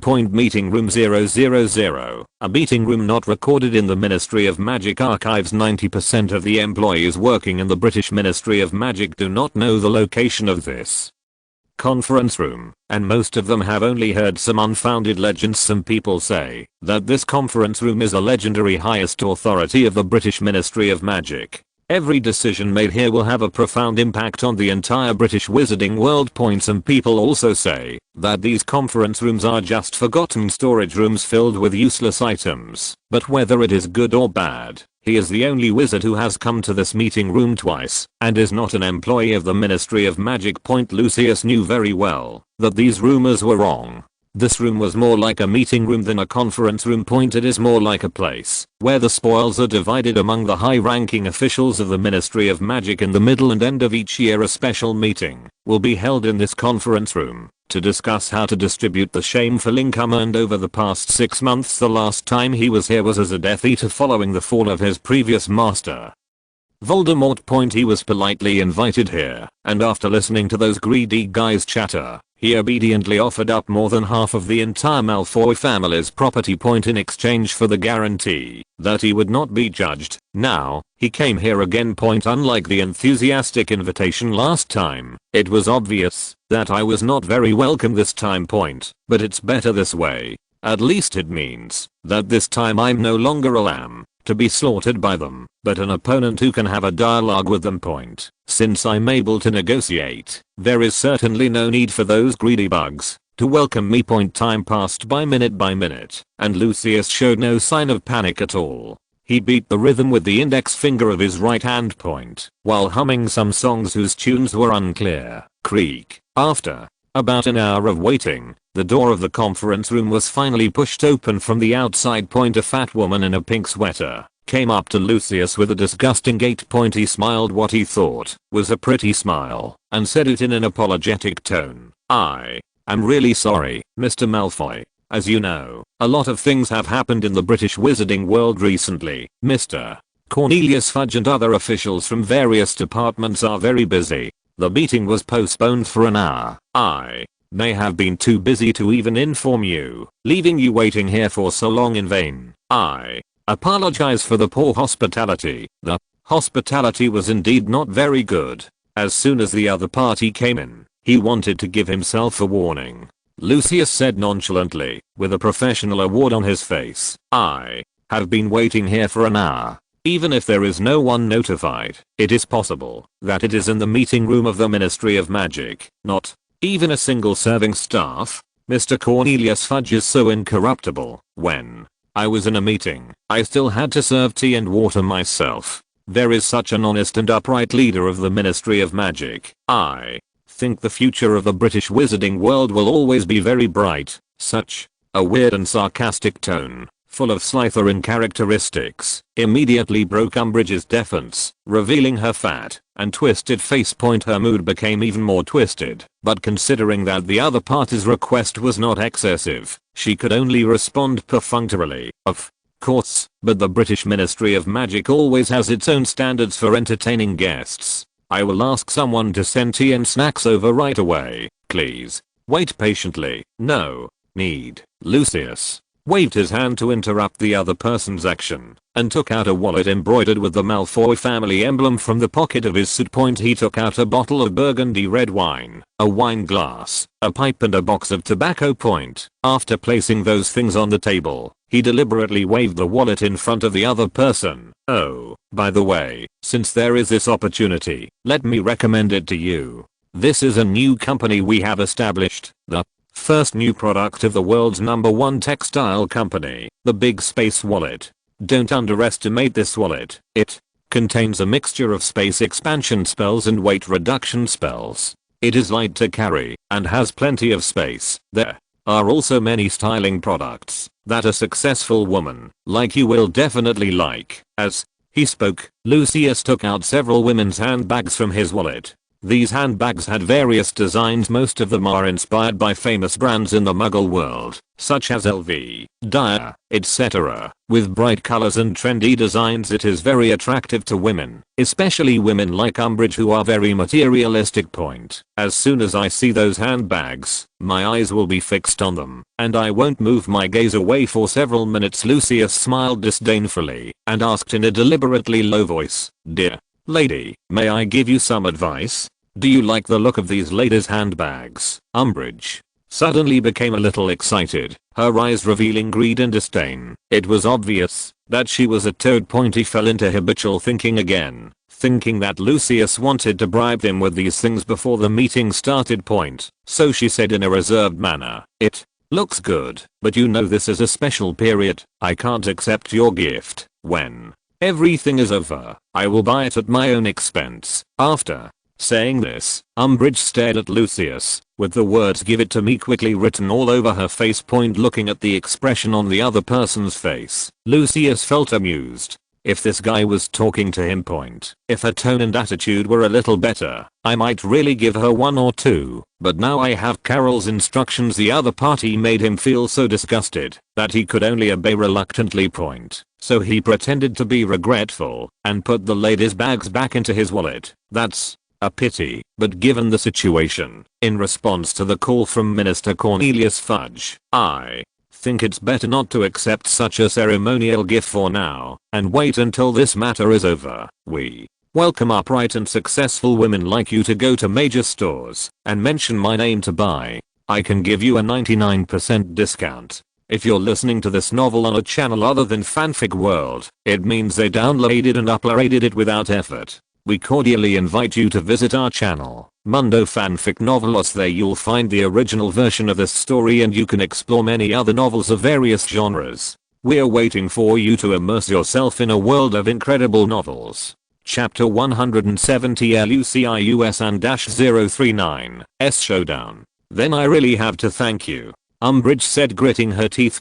Lucius pretended to be very generous and waved his hand. What are you talking about? As long as you buy goods from our company, you are our customer. As the Muggles say, the customer is king. We will of course provide our best service, and I want to emphasize this point. As a wizard, I certainly don't believe in God, but I think rules still need to be followed. Well said. Umbridge suddenly became excited and prepared to fight back. Rules are above all else. Regarding Mr. Hohenzollern and the bank and company you jointly established, they should all be subject to the rules of the Ministry of Magic. Mr. Malfoy, I would like to remind you that this meeting is to discuss. Stop. Lucius childishly put 2 fingers in his ears and said emphatically, I didn't hear a single word of what you said next before the meeting started. Since you agree to the rules, we should abide by them. Before the meeting begins, any information about the content of the meeting will be kept secret. I have no interest in understanding, and I can't understand. If you have nothing to do, just go and do your own thing. Of course, no problem. Umbridge was almost mad with rage. her flushed face looking just like a braised pig's head. Lucius's remarks were basically a showdown, since the private negotiations had already failed to reach an agreement. Then don't blame yourself, the toad thought, turned around and prepared to leave. But when she just grasped the door handle of the conference room door, Lucius' voice sounded again behind her. I forgot to remind you, ma'am, to ask Mr. Cornelius Fudge to speed up. It's not because I don't want to wait, it's just because in another hour, it will be time for your Ministry of Magic to get off work. For a trivial person like me, I'm really flattered that you've specially worked overtime for the meeting. Of course, if I have to wait, I can continue to wait. My wife has prepared a lunchbox for me, so it won't be a problem until tomorrow morning. Umbridge turned her head mechanically, only to see Lucius taking out a lunchbox in an insulated bag from his wallet. A smug smile on his face. Seeing this, she could only pretend to be calm and speak. Don't worry, the meeting will start soon. Please wait patiently for a moment. After saying this, he pushed the door open and left. Lucius sat in his seat and put the tobacco into his pipe and compacted it. After lighting the fire, we started enjoying it right in the conference room with some burgundy red wine. Another 20 minutes passed, just as Lucius was slowly knocking the ashes out of his pipe. The door of the conference room was pushed open from the outside again, led by Cornelius Fudge, whose face was dark. A group of officials from the Ministry of Magic walked into the conference room in a mighty procession. There were so many officials that even Lucius was there. This was unprecedented. A group of people filled a nearly 20-meter long table. Lucius, who was sitting at the very end, knew at first sight that this was just a common tactic of the Ministry of Magic. These greedy guys just want to use the large number of people to deliberately exaggerate the importance of the problem. To create a sense of oppression for oneself, so as to force oneself to compromise in the subsequent negotiations on dividing the spoils. He also had to admit that, if it were 10 years ago, he would probably have been panicking by now. But now, he no longer had any feelings towards this kind of method, and he had to admit that Cole recommended those books about the Muggle world to him. It is still very useful. After reading a lot, he can easily see through the tricks of these greedy guys. Sure enough, just as he predicted in his heart, as soon as Cornelius Fudge sat down, he deliberately or unintentionally spoke in a helpless tone. I'm sorry to have kept you waiting, Mr. Malfoy. The Ministry of Magic is really busy right now, and we didn't expect Mr. Hohenzollern. He dared to use the unforgivable curse in public, killing more than 10 lives. Now he is everywhere in the streets of the wizarding world. Everyone is discussing these things. In order to minimize the impact of this incident, the Ministry of Magic is already working at full capacity. When I first heard this, I thought the Ministry of Magic was doing this for Karl's sake and trying to minimize the impact of the situation on him. But as a core member of the organization, Lucius certainly knew that most of the public opinions were unfavorable to the British Ministry of Magic, and most of them were promoted by Karl himself. At the same time, the implication of this statement is just to tell himself that his backer is about to fall, and he should choose sides as soon as possible. But before he came, he had already made all the preparations, so he leaned back in his chair and said indifferently, "Please forgive my ignorance, Minister. I have countless things to deal with at my company. I really don't know much about what's going on in the wizarding world lately. I'll wait until my son gets home. I just found out about this incident. My wife severely criticized me for it. They said I was only concerned with making money and didn't care about my family at all." As he spoke, Lucius paused deliberately and glanced at everyone present with contempt. Then he said hurriedly, as if he had said something wrong, "It seems that I have said too much. How can trivial family matters be brought up for discussion at a meeting? What will be discussed at this meeting? It has to be professional and in compliance with regulations. It has nothing to do with the content of the meeting. We have plenty of time to discuss it privately after the meeting. It's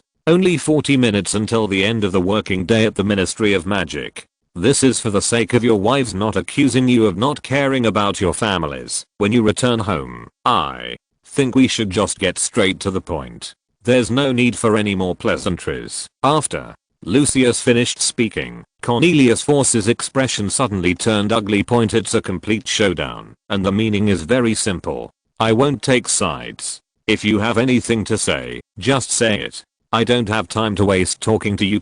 Such a direct attitude made our minister very angry, and at the same time he couldn't help feeling a little contempt in his heart. It seems that this guy doesn't quite understand the situation, and thinks he still has the support. I must make him understand. Who has the final say in the British Ministry of Magic? So he deliberately looked at Old Crouch, who was sitting on his left, and several high-ranking officials of the Ministry of Magic around him, said with a smile, "Since Mr. Malfoy has said so, let's hurry up, otherwise we will be late. When we get back, the one in my family won't let me off easily." "Mr. Barty Crouch, you will represent your working group?" asked Mr. Malfoy. "After all, this matter is under your sole responsibility, so I can't interfere any further." Chapter 171, 10,000 pages of accounts. Looking at the poor performance of the fat man sitting at the chief seat, Lucius just felt like laughing. He understood why the other party pushed the matter to Old Crouch.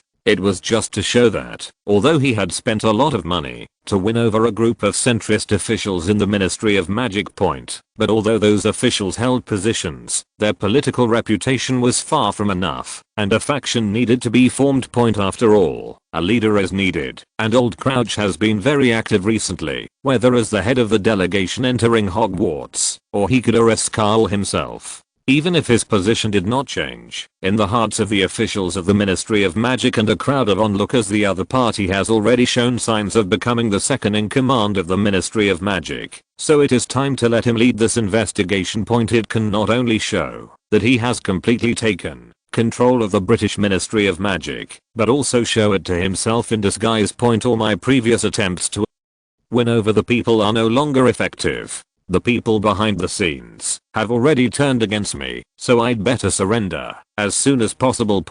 But what Lucius couldn't say was that Old Crouch had never been his backer. His backer had always been Karl. The other party's background is beyond anyone's imagination. That is Dumbledore, who has been missing for many days. There was no change in his expression. He just listened quietly as Old Crouch recited the meeting's investigation requirements, as if he were reading from a script. "Mr. Malfoy, the main purpose of this meeting is to ask you to explain the accounting problems of the first savings bank in the wizarding world, as well as the operating conditions of the relevant companies in the British wizarding world, and whether there is any tax evasion." That's the main content. Of course, we also want to know some information about Mr. Hohenzollern. After all, he and you have close contacts. I hope you can answer the questions truthfully. Lucius sneered without leaving a trace and thought, what a bullshit accounting problem and tax evasion. However, the bugs present did not get the share they wanted. After all, they still wanted money. As for the so-called issue of Mr. Hohenzollern, he just wanted to find a breakthrough from me, or to submit a letter of surrender. So he slowly raised his head, stared at Cornelius Fudge, and said indifferently, "Before answering this question, I want to make it clear what the principles of this meeting are. Let's do it according to the old rules, or according to legal procedures. If we want to do it according to the old rules, I'm sorry, I'm not the CEO of the first savings bank of the wizarding world. I'm just a shareholder and I don't have that much money to share with everyone here." "What nonsense are you talking about?" Cornelius Fudge was stunned for a second, then immediately said anxiously, "There are no old rules or money sharing. We have never done anything like that." He was really panicking at this moment. Even before coming to this meeting room, he had already imagined countless situations in his mind, but he had never imagined that the other party would reply like this. It was just like playing cards, where you just played the smallest card to test the other party's bottom line. As a result, the opponent directly threw a trump card, which meant that it was a fight to the death. As soon as they met, Cornelius Fudge's face was covered with cold sweat. Old Crouch looked at him with disdain in his heart, but his expression was still serious. "Mr. Malfoy, I don't care how you behaved when dealing with other officials in the Ministry of Magic before, but at least today, on this matter, I can assure you on behalf of the British Ministry of Magic, there is only one principle for all actions in this case, and that is to act in full accordance with the written law. No One will bend the law for personal gain. We will not wrongly accuse a good person, and we will never let any bad thing go. Having said that, Old Crouch still took Cornelius Fudge's face into consideration, turned to look at him, and asked with a smile, "Mr. Minister, I seem to have overstepped my authority just now. This kind of question should be answered by you yourself." Cornelius Fudge composed himself, and forced a smile at Old Crouch that was uglier than crying. He nodded quickly and said, "That's nature, that's nature." After perfunctorily dealing with Old Crouch, he looked at Lucius, and said rather unhappily, "Mr. Malfoy, everything is as Mr. Barty Crouch said. The whole matter will only be handled in accordance with the legal documents of the Ministry of Magic. Rules are above everything else. There is absolutely no such dirty behavior as you mentioned." Hearing this, Lucius immediately clapped his hands, unable to hide the playful expression on his face. After applauding, he picked up the bottle of red wine beside him, and drank the last bit of the wine in it in one gulp.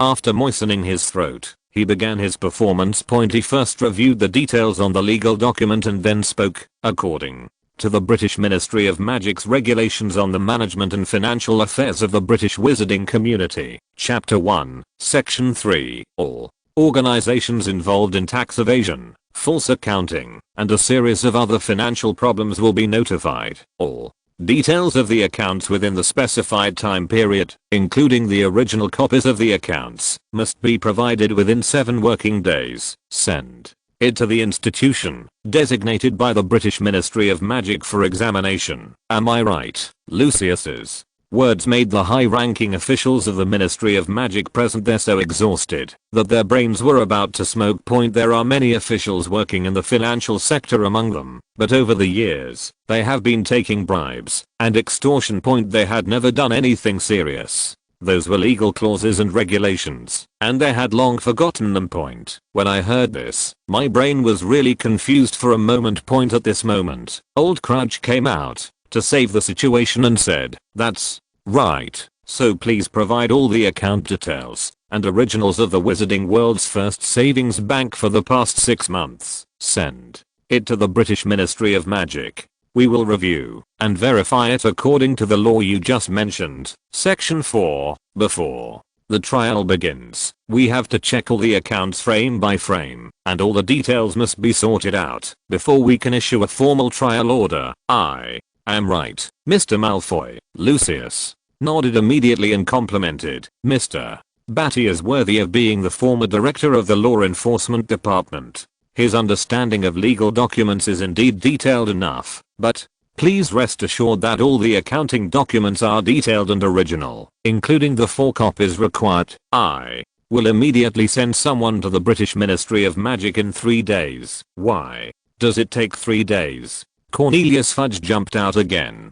The beating had been going on from the beginning to now. The one who has always been in the spotlight is Crouch Sr. As the leader of the entire meeting, he seems more like a supporting role. Seeing the loophole in the other party's words, he couldn't wait to question. "Are you planning to do something? You must hand over all the accounts immediately." "I'd like to, but the bills are a bit too much." Lucius pretended to be embarrassed. Cornelius Fudge didn't realize the trap set by the other party's words at all, and dived right into it. Said disdainfully, "No matter how much more it can be, don't quibble anymore. I want to see the accounts today. The Ministry of Magic will be responsible for solving the problem of photocopying." Seeing the other party fall into the pit, Lucius was too lazy to talk nonsense with him. He slowly leaned back in the seat and spoke softly. "Not much, only 1,367 million pages. It's impossible to deliver them all by owl.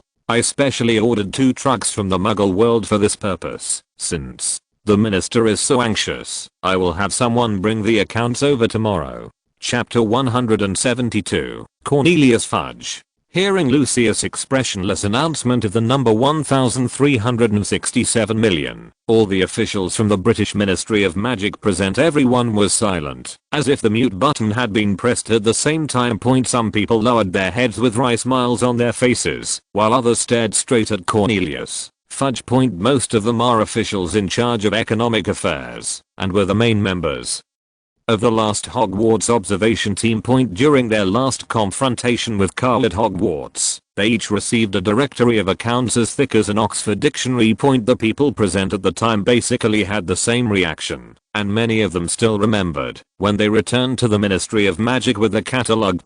Cornelius Fudge, this guy, actually asked them shamelessly, "I'll give you 3 days to sort out the information." When many people heard this, they almost took out their wands and cast a killing curse on the fat pig on the spot. Fortunately, the 2 Aurors who stayed behind at Hogwarts were killed by Voldemort while investigating the Forbidden Forest. The matter was temporarily dealt with, and today they followed Cornelius Fudge here to attend a meeting. One reason was because of the other party's authority, and the other was that he also wanted to get some benefits. But he didn't expect to take on such a big job. So these officials collectively looked at Cornelius Fudge with a kind of begging in their eyes, hoping that this guy would have a normal mind. Don't fall into their trap again and end this stupid meeting immediately. As a result, hopes were dashed, and the fat pig said nonchalantly, "No problem. Ask someone to send the accounts tomorrow and the Ministry of Magic will conduct a careful review and audit." As he spoke, he looked at John Keynes, Director of the Economic Enforcement Department of the Ministry of Magic, and asked seriously with a pure look in his eyes, "With so many accounts, if your department works at full capacity, will a week be enough?" Hearing this, Keynes felt like killing the other person, thinking to himself, "You fat guy have worked at the grassroots level before. How could he be so incompetent after serving as the British Minister of Magic for just over 10 years, with more than 1,300 million pages of accounts and documents, not to mention completing the entire audit in a week, even for the 4 copies of the document?"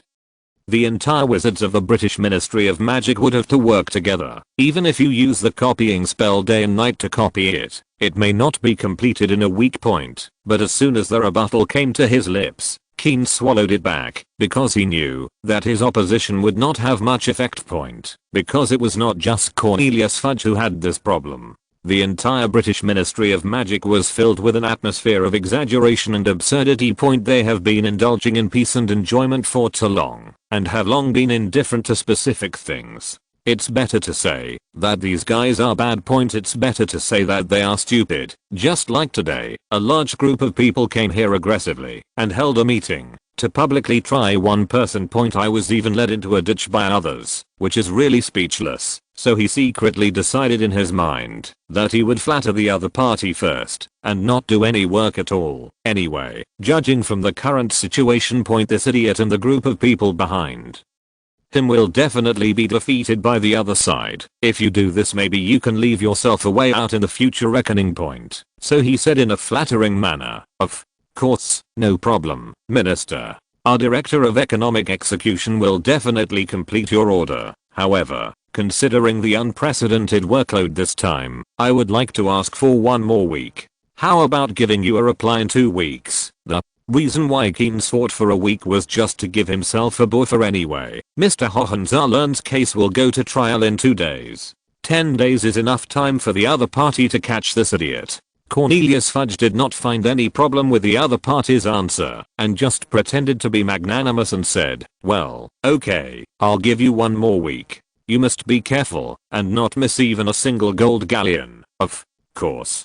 Keynes responded quickly. He saw an inexplicable confidence in the other person's brows as he spoke, and also heard the other person's hidden meaning. I guess this idiot is still thinking about convicting Mr. Hohenzollern in the next 2 days then. Through the means of his own department, he made a huge fortune from that batch of accounts. This pig doesn't even think about it. Who can make a fake account of more than 1,300 million pages in just 2 weeks? But he didn't say another word. He sat in his seat and watched the stupid pig continue his performance with cold eyes. Cornelius Fudge was very happy at this moment. The Minister of Magic, who was surrounded by secretaries and flattered by them every day. Just like many corrupt officials, they have lost basic judgment on many specific matters in their thinking framework. Professional skills and specific matters are not something they should think about. All they think about every day are the political struggles between people, how to discipline others, and how to prevent themselves from being disciplined by others. As long as the matter does not involve his power, his rotten brain would have stopped functioning properly. Point from their way of thinking. Lucius's willingness to hand over the account book was in itself a sign of surrender. Since you are willing to give in, you might as well give the other party a way out. Point. So this guy, who didn't understand the situation, started to speak nonsense shamelessly. The British Ministry of Magic is always committed to maintaining long-term peace and stability in the British wizarding world. Any attempt to disrupt the British wizarding world with money will not succeed. Mr. Malfoy, we certainly hope that the business you do is achieved in a fair and competitive market environment. We don't want to see any unpleasant things happen, so I hope you can understand what happened today. I hope you can see the situation clearly, turn from darkness to light, and confess your actions as soon as possible. Such a speech like a winner ignited an unspeakable anger in the heart of Lucius, who was sitting at the last seat. Point. As the patriarch of the Malfoy family, the best among the British wizarding pureblood families, he never gave up. Point. Seeking the development of his family and his own power in the British Ministry of Magic. But the current situation is like this. Such an ignorant and stupid guy could actually become the British Minister of Magic. He himself is so outstanding. Point. But he could only sit at the last seat of the long table like a prisoner, with anger in his heart. Point. I could only try my best to force a smile and speak as kindly as possible. Of course, I always keep in mind every word the minister said, but unfortunately I can't take action, because I have never done anything illegal like you mentioned. If there is nothing else, I think we can leave now. Lucius said this as kindly as possible, but it sounded so harsh to Cornelius Fudge's ears. I gave him chances several times, but he didn't listen. So don't blame me for being ruthless. So he stood up with a dark face and snorted coldly, "Dismiss." Having said that, he was the first to prepare to leave, but just after he took 2 steps, he heard Lucius's cold words. "Oh, and by the way, if it's convenient, please send the minutes of this meeting to my residence by owl. After all, this is not a secret meeting. The minister has personally emphasized that rules are above all else." Chapter 173, Cedric the Attorney. "Why are you staring at me? Speak your mind.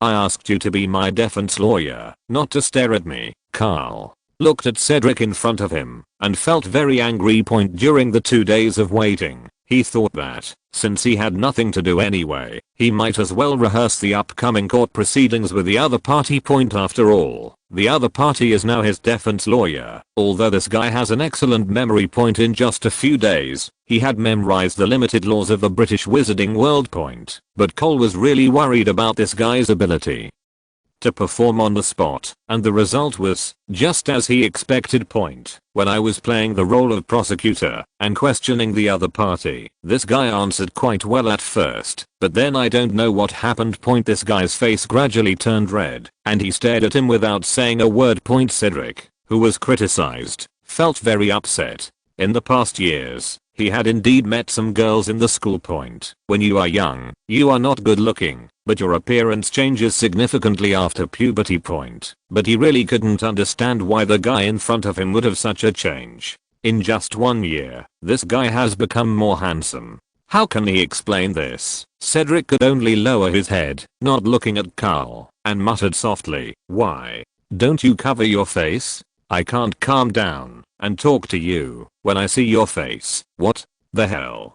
Cole was almost numb. The court was about to start in less than half an hour, and this was his own lawyer. He was unable to even look his client in the face. If this were in court, this guy would have just been making an impassioned speech. Point. Suddenly he turned around and looked at me, then lowered his head with a red face, not to mention how big a misunderstanding this would cause. Point. The key is that he is not a complete loser. If he faces an opponent like Cornelius Fudge, he may even capsize in the gutter. Losing some money is just a small matter. The key is that you can't afford to lose this person. Point. Cowl's brain was thinking hard. Even though he had a brain like the Mind Palace, that could be called a supercomputer. For a moment, I was a little overworked. After all my calculations, I didn't expect that the bug in my plan would be caused by this kid. Point. The two of them remained silent for nearly 10 minutes before Karl coughed lightly and spoke awkwardly. "If that doesn't work, I'll put a confusion charm on my face, so you can't see my face clearly. Hurry up, let's repeat the topic just now." Now as a prosecutor, I will only ask you about your client, Mr. Karl Hohenzollern. How will you explain the fact that you used the unforgivable curse in public and killed dozens of people? As he spoke, Karl gently waved his right hand in front of his face, and when Cedric looked up again, the other party's situation had turned into a blurred mosaic, and Cedric quickly adjusted his mentality and responded seriously. First of all, I admit that this is a fact. My client did use the unforgivable curse and killed those 10 dark wizards, but everything is like water in a river. It has a source, and I have to acknowledge the fact. Tell the jury what happened on that day, at the beginning. Cedric's tone was high-pitched and his voice was very penetrating, but somehow he kept talking. The guy's tone became softer and softer, and finally he couldn't utter a word, and just stood there in a daze. Karl, who was sitting opposite him, was confused. What was going on? So he followed the other person's gaze and slowly looked down. My fists suddenly became stiff, because it was summer, and I was in this unventilated basement. Cole was wearing a very loose and thin long-sleeved shirt today, and his chest was soaked with sweat. The collarbone on the neck and the perfect pectoral muscles were faintly visible under the wet cloth, attracting the attention of the fool in front of him. Seeing that this guy didn't think about how to change the current predicament and just kept staring at him, he slowly stood up from his seat. He raised his fist and smashed it hard on the opponent's head. With a dull thud, Cedric was knocked down on the desk. It hurts. Cedric touched his head, and just as he was about to look up, a hand brushed his hair and slammed heavily on the table. Karl had come behind him without him knowing, with one hand on the table and his body slightly bent to press him down on the seat. He said it condescendingly and harshly. Mr. Diggory, put away those unrealistic ideas of yours. If I find them in your mind again, it's all filthy, disgusting stuff. You're going to wake up one day and be a complete idiot. I mean what I say. Do you hear me clearly? Facing Karl's threat, Cedric murmured a little embarrassedly. I guess I've forgotten everything. When I see your face, I'll probably remember it again. What did you say?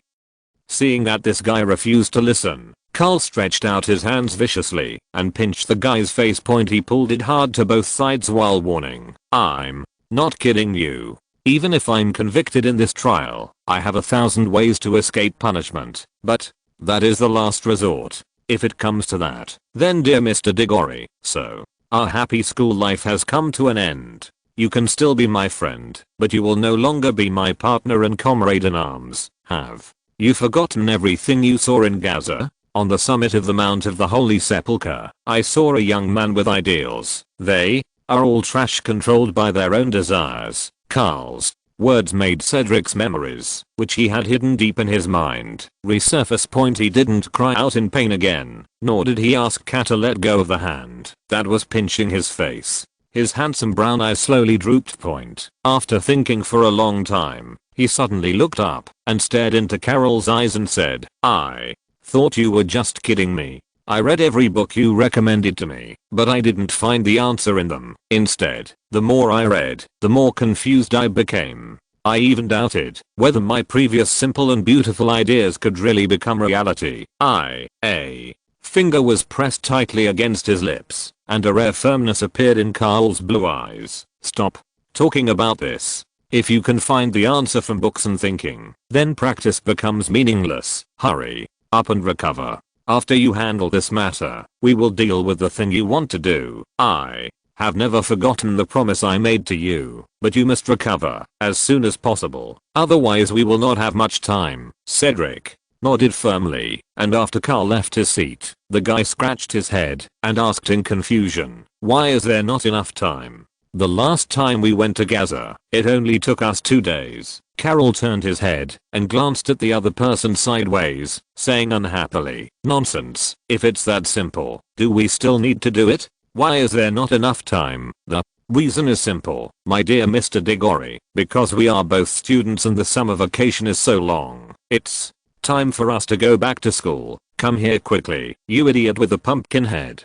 Chapter 174. The advantage is mine. The heavy iron chain rubbed against the floor, making a harsh friction sound. With 4 international laurers pointing their wands, Cole was escorted to the building on the basement floor of the Ministry of Magic Point. This is a standard parliamentary style building, with the lower half of the building forming a perfect cylinder. On the top is a hemispherical dome, with 10 huge pillars standing on the edge of the cylinder, and many seats arranged in a stepped manner from top to bottom. Point right in front of the center of the garden stood a high platform, with the flag of the Wizengamot Council hanging just below the platform. Point Cole was taken by 4 international lawyers to the center of the entire building, where there was a chair reserved for prisoners. After he sat down, 4 international lawyers removed the chains on him and fastened all the buckles on the chair. After fixing all his limbs on the chair, he retreated expressionlessly to the 4 directions of Cole's seat. Point during the whole process, the 4 people cooperated well and always kept 2 wands aimed at him. "You are really going too far," an angry voice rang out as Cole just sat down in his seat. Point Professor McGonagall, sitting in the parliamentary seat to Cole's left, roared angrily, "He's just a child. You can't do this to him. Besides, he hasn't been convicted yet. He's not a criminal. Your behavior has seriously violated the regulations. We want to protest to the judging panel." "That's right. We want to protest. Mr. Hohenzollern is not a criminal. You can't do this to him. He is not guilty at all. He is just defending Hogwarts. It is obvious that the British Ministry of Magic is incompetent and unable to protect Hogwarts. Why should my classmates be put on trial?" After Professor McGonagall spoke first to protest, the professors and students behind her immediately stood up and protested at the same time. Point for a moment, the entire conference hall was filled with excitement and noise. Dung. Just as the voices of protest were about to blow away the ceiling of the conference room, Cornelius Fudge stood in the chief seat on the podium. Point finally, he couldn't help but knock the wooden hammer on his left hand hard. After 2 dull sounds, he said angrily, "Professor McGonagall, please keep those students under control and do not allow them to act wildly in this solemn occasion. And the other professors, the Presidium of the Parliament only considers that you are witnesses who have seen the whole incident. As a supplement to the witness, we have made an exception to allow you to participate in this trial. If you are openly roaring in the courtroom, I can only ask someone to kick you out." After saying that, Cornelius G sat back in his seat and glanced at the still angry Professor McGonagall with lingering fear, as well as the professors and students behind him. He had not originally planned to invite these people to the trial. Point, but after the meeting 2 days ago, Old Crouch suddenly informed him that he would invite Hogwarts students and professors to attend. Point the reasons given are also very plausible. This case is very unusual. The entire British and European wizarding communities have shown great concern about this case, so I propose that this case be heard in public to avoid unnecessary speculation and slander after the trial. Moreover, as the deputy presiding judge, I cannot testify or comment on what happened at Hogwarts that day during the trial. We also need some witnesses who were present when Cornelius Fudge heard this. He looked as uncomfortable as if he had eaten a fly, but he really couldn't think of any reason to refuse. Point besides, just now in the meeting, we specifically emphasized the principle that rules are above all else. You can't just pick up what you said and then take it back. He could only agree reluctantly, but he never imagined that Mr. Hohenzollern was so popular in Hogwarts. After receiving the notice, almost all professors and students expressed their willingness to appear in court to testify for him. Point looking around now, half of the seats in the entire Parliament Hall are occupied by Hogwarts professors and students. Just looking at it gave people a bad feeling, but fortunately after searching the crowd, he had not yet found the figure that worried him the most. Point fortunately, Dumbledore was not there. As long as the old guy was not present, those students and professors could not cause much trouble. Point but even so, he was already a little impatient. Looking at the empty seats on the other side, he couldn't help but complain to Old Crouch on his right. "Why haven't those old guys come yet? Go and have a look. Maybe they died at home because of old age." Old Crouch's expression didn't change on the surface, but he felt a sense of disdain in his heart. He looked at the impatient Cornelius Fudge in front of him, and knew that the other party was panicking. After all, in the entire courtroom, half of the seats are in support of Mr. Hohenzollern. Even though these people do not have the right to vote, but the comparison in numbers alone is enough to scare this weak guy. So as the other party's new confidant, Old Crouch made a very considerate suggestion. Minister, we can actually let all the officials of the Ministry of Magic come together to listen to this trial. Also, according to the regulations, although they do not have the right to vote, they can form a jury and let them sit in the seats wearing uniforms. It is also a deterrent to certain criminals and the people behind them. Upon hearing this, Cornelius Fudge's eyes lit up.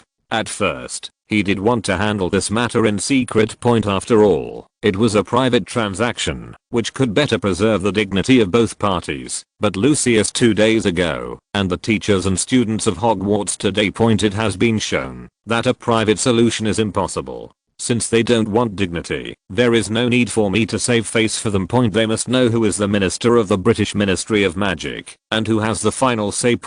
So he nodded slightly, and after getting consent, Old Crouch took out his magic spiritual passage.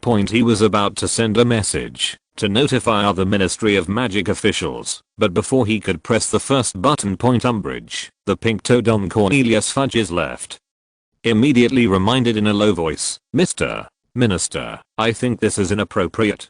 There are already so many irrelevant people in the trial venue. If we call those officials in again, I'm afraid the situation won't be good." "Won't it be good?" Old Crouch asked deliberately. "My dear lady, you might as well make your words more clear. All you're saying is that those officials may not be on our side. I still want to say that they are unwilling to support our minister." "I didn't mean that. I just wanted to say," Umbridge retorted quickly. "Okay." Cornelius Fudge felt ashamed when he saw that 2 of his men were about to quarrel among themselves before the trial even started. "Stop it immediately. You two, stop arguing. Mr. Barty Crouch, I'd better trouble you to inform me about today's incident. There's no need for you to be too nervous. After all, this guy used an unforgivable curse. No matter what the situation is, the truth can never be tampered with. It's better to let those who have second thoughts come and see it, so that they won't gossip about it behind my back. No matter what, the facts are here. The advantage is mine." Chapter 175, Minister 039's opinion. After Cornelius Fudge finished his confident speech, Umbridge immediately applauded and began to flatter her leader. Old Crouch really couldn't help himself and curled his lips in disdain. As a result, this subtle movement was caught by Cornelius Fudge, who was sensitive and immediately turned to look at Old Crouch and asked with a smile, "Mr. Barty Crouch, do you have any opinion on what I just said?" Old Crouch quickly adjusted his expression, using the expression management methods he learned from Muggle books, and forced a flattering smile as he spoke. "No, I just wanted to say something nice, Minister, but shouldn't we also take action at the same time? It's already late." Of course. Seeing that the other party was still under his control, Cornelius Fudge immediately pretended to be magnanimous. "Waved, please inform me." After obtaining permission, Old Crouch pressed the dial button of his magic channel. A moment later, a large group of Ministry of Magic officials dressed in formal attire of various colors lined up in an orderly manner and entered the courtroom. Karl, who was imprisoned in the center, saw only the colorful uniforms of Ministry of Magic officials. It is very similar to the dress often worn by Christian priests. The whole dress is a wide-body robe, with only color used to distinguish the rank. The attire of lower-ranking officials was made of dark gray cloth with patterns embroidered in black silk thread. For mid-level officials, this is pink fabric with a pattern embroidered with red silk thread. Senior officials wore purple cloth, and the emblem of the British Ministry of Magic was embroidered with silk thread pressed from pure silver. They lined up in an orderly formation and did not go directly to their seats, but deliberately walked past Karl. Each of them, standing under the platform, bowed slightly to Cornelius Fudge, the chief sitting on the platform, before sitting down in their seats. "What is this for?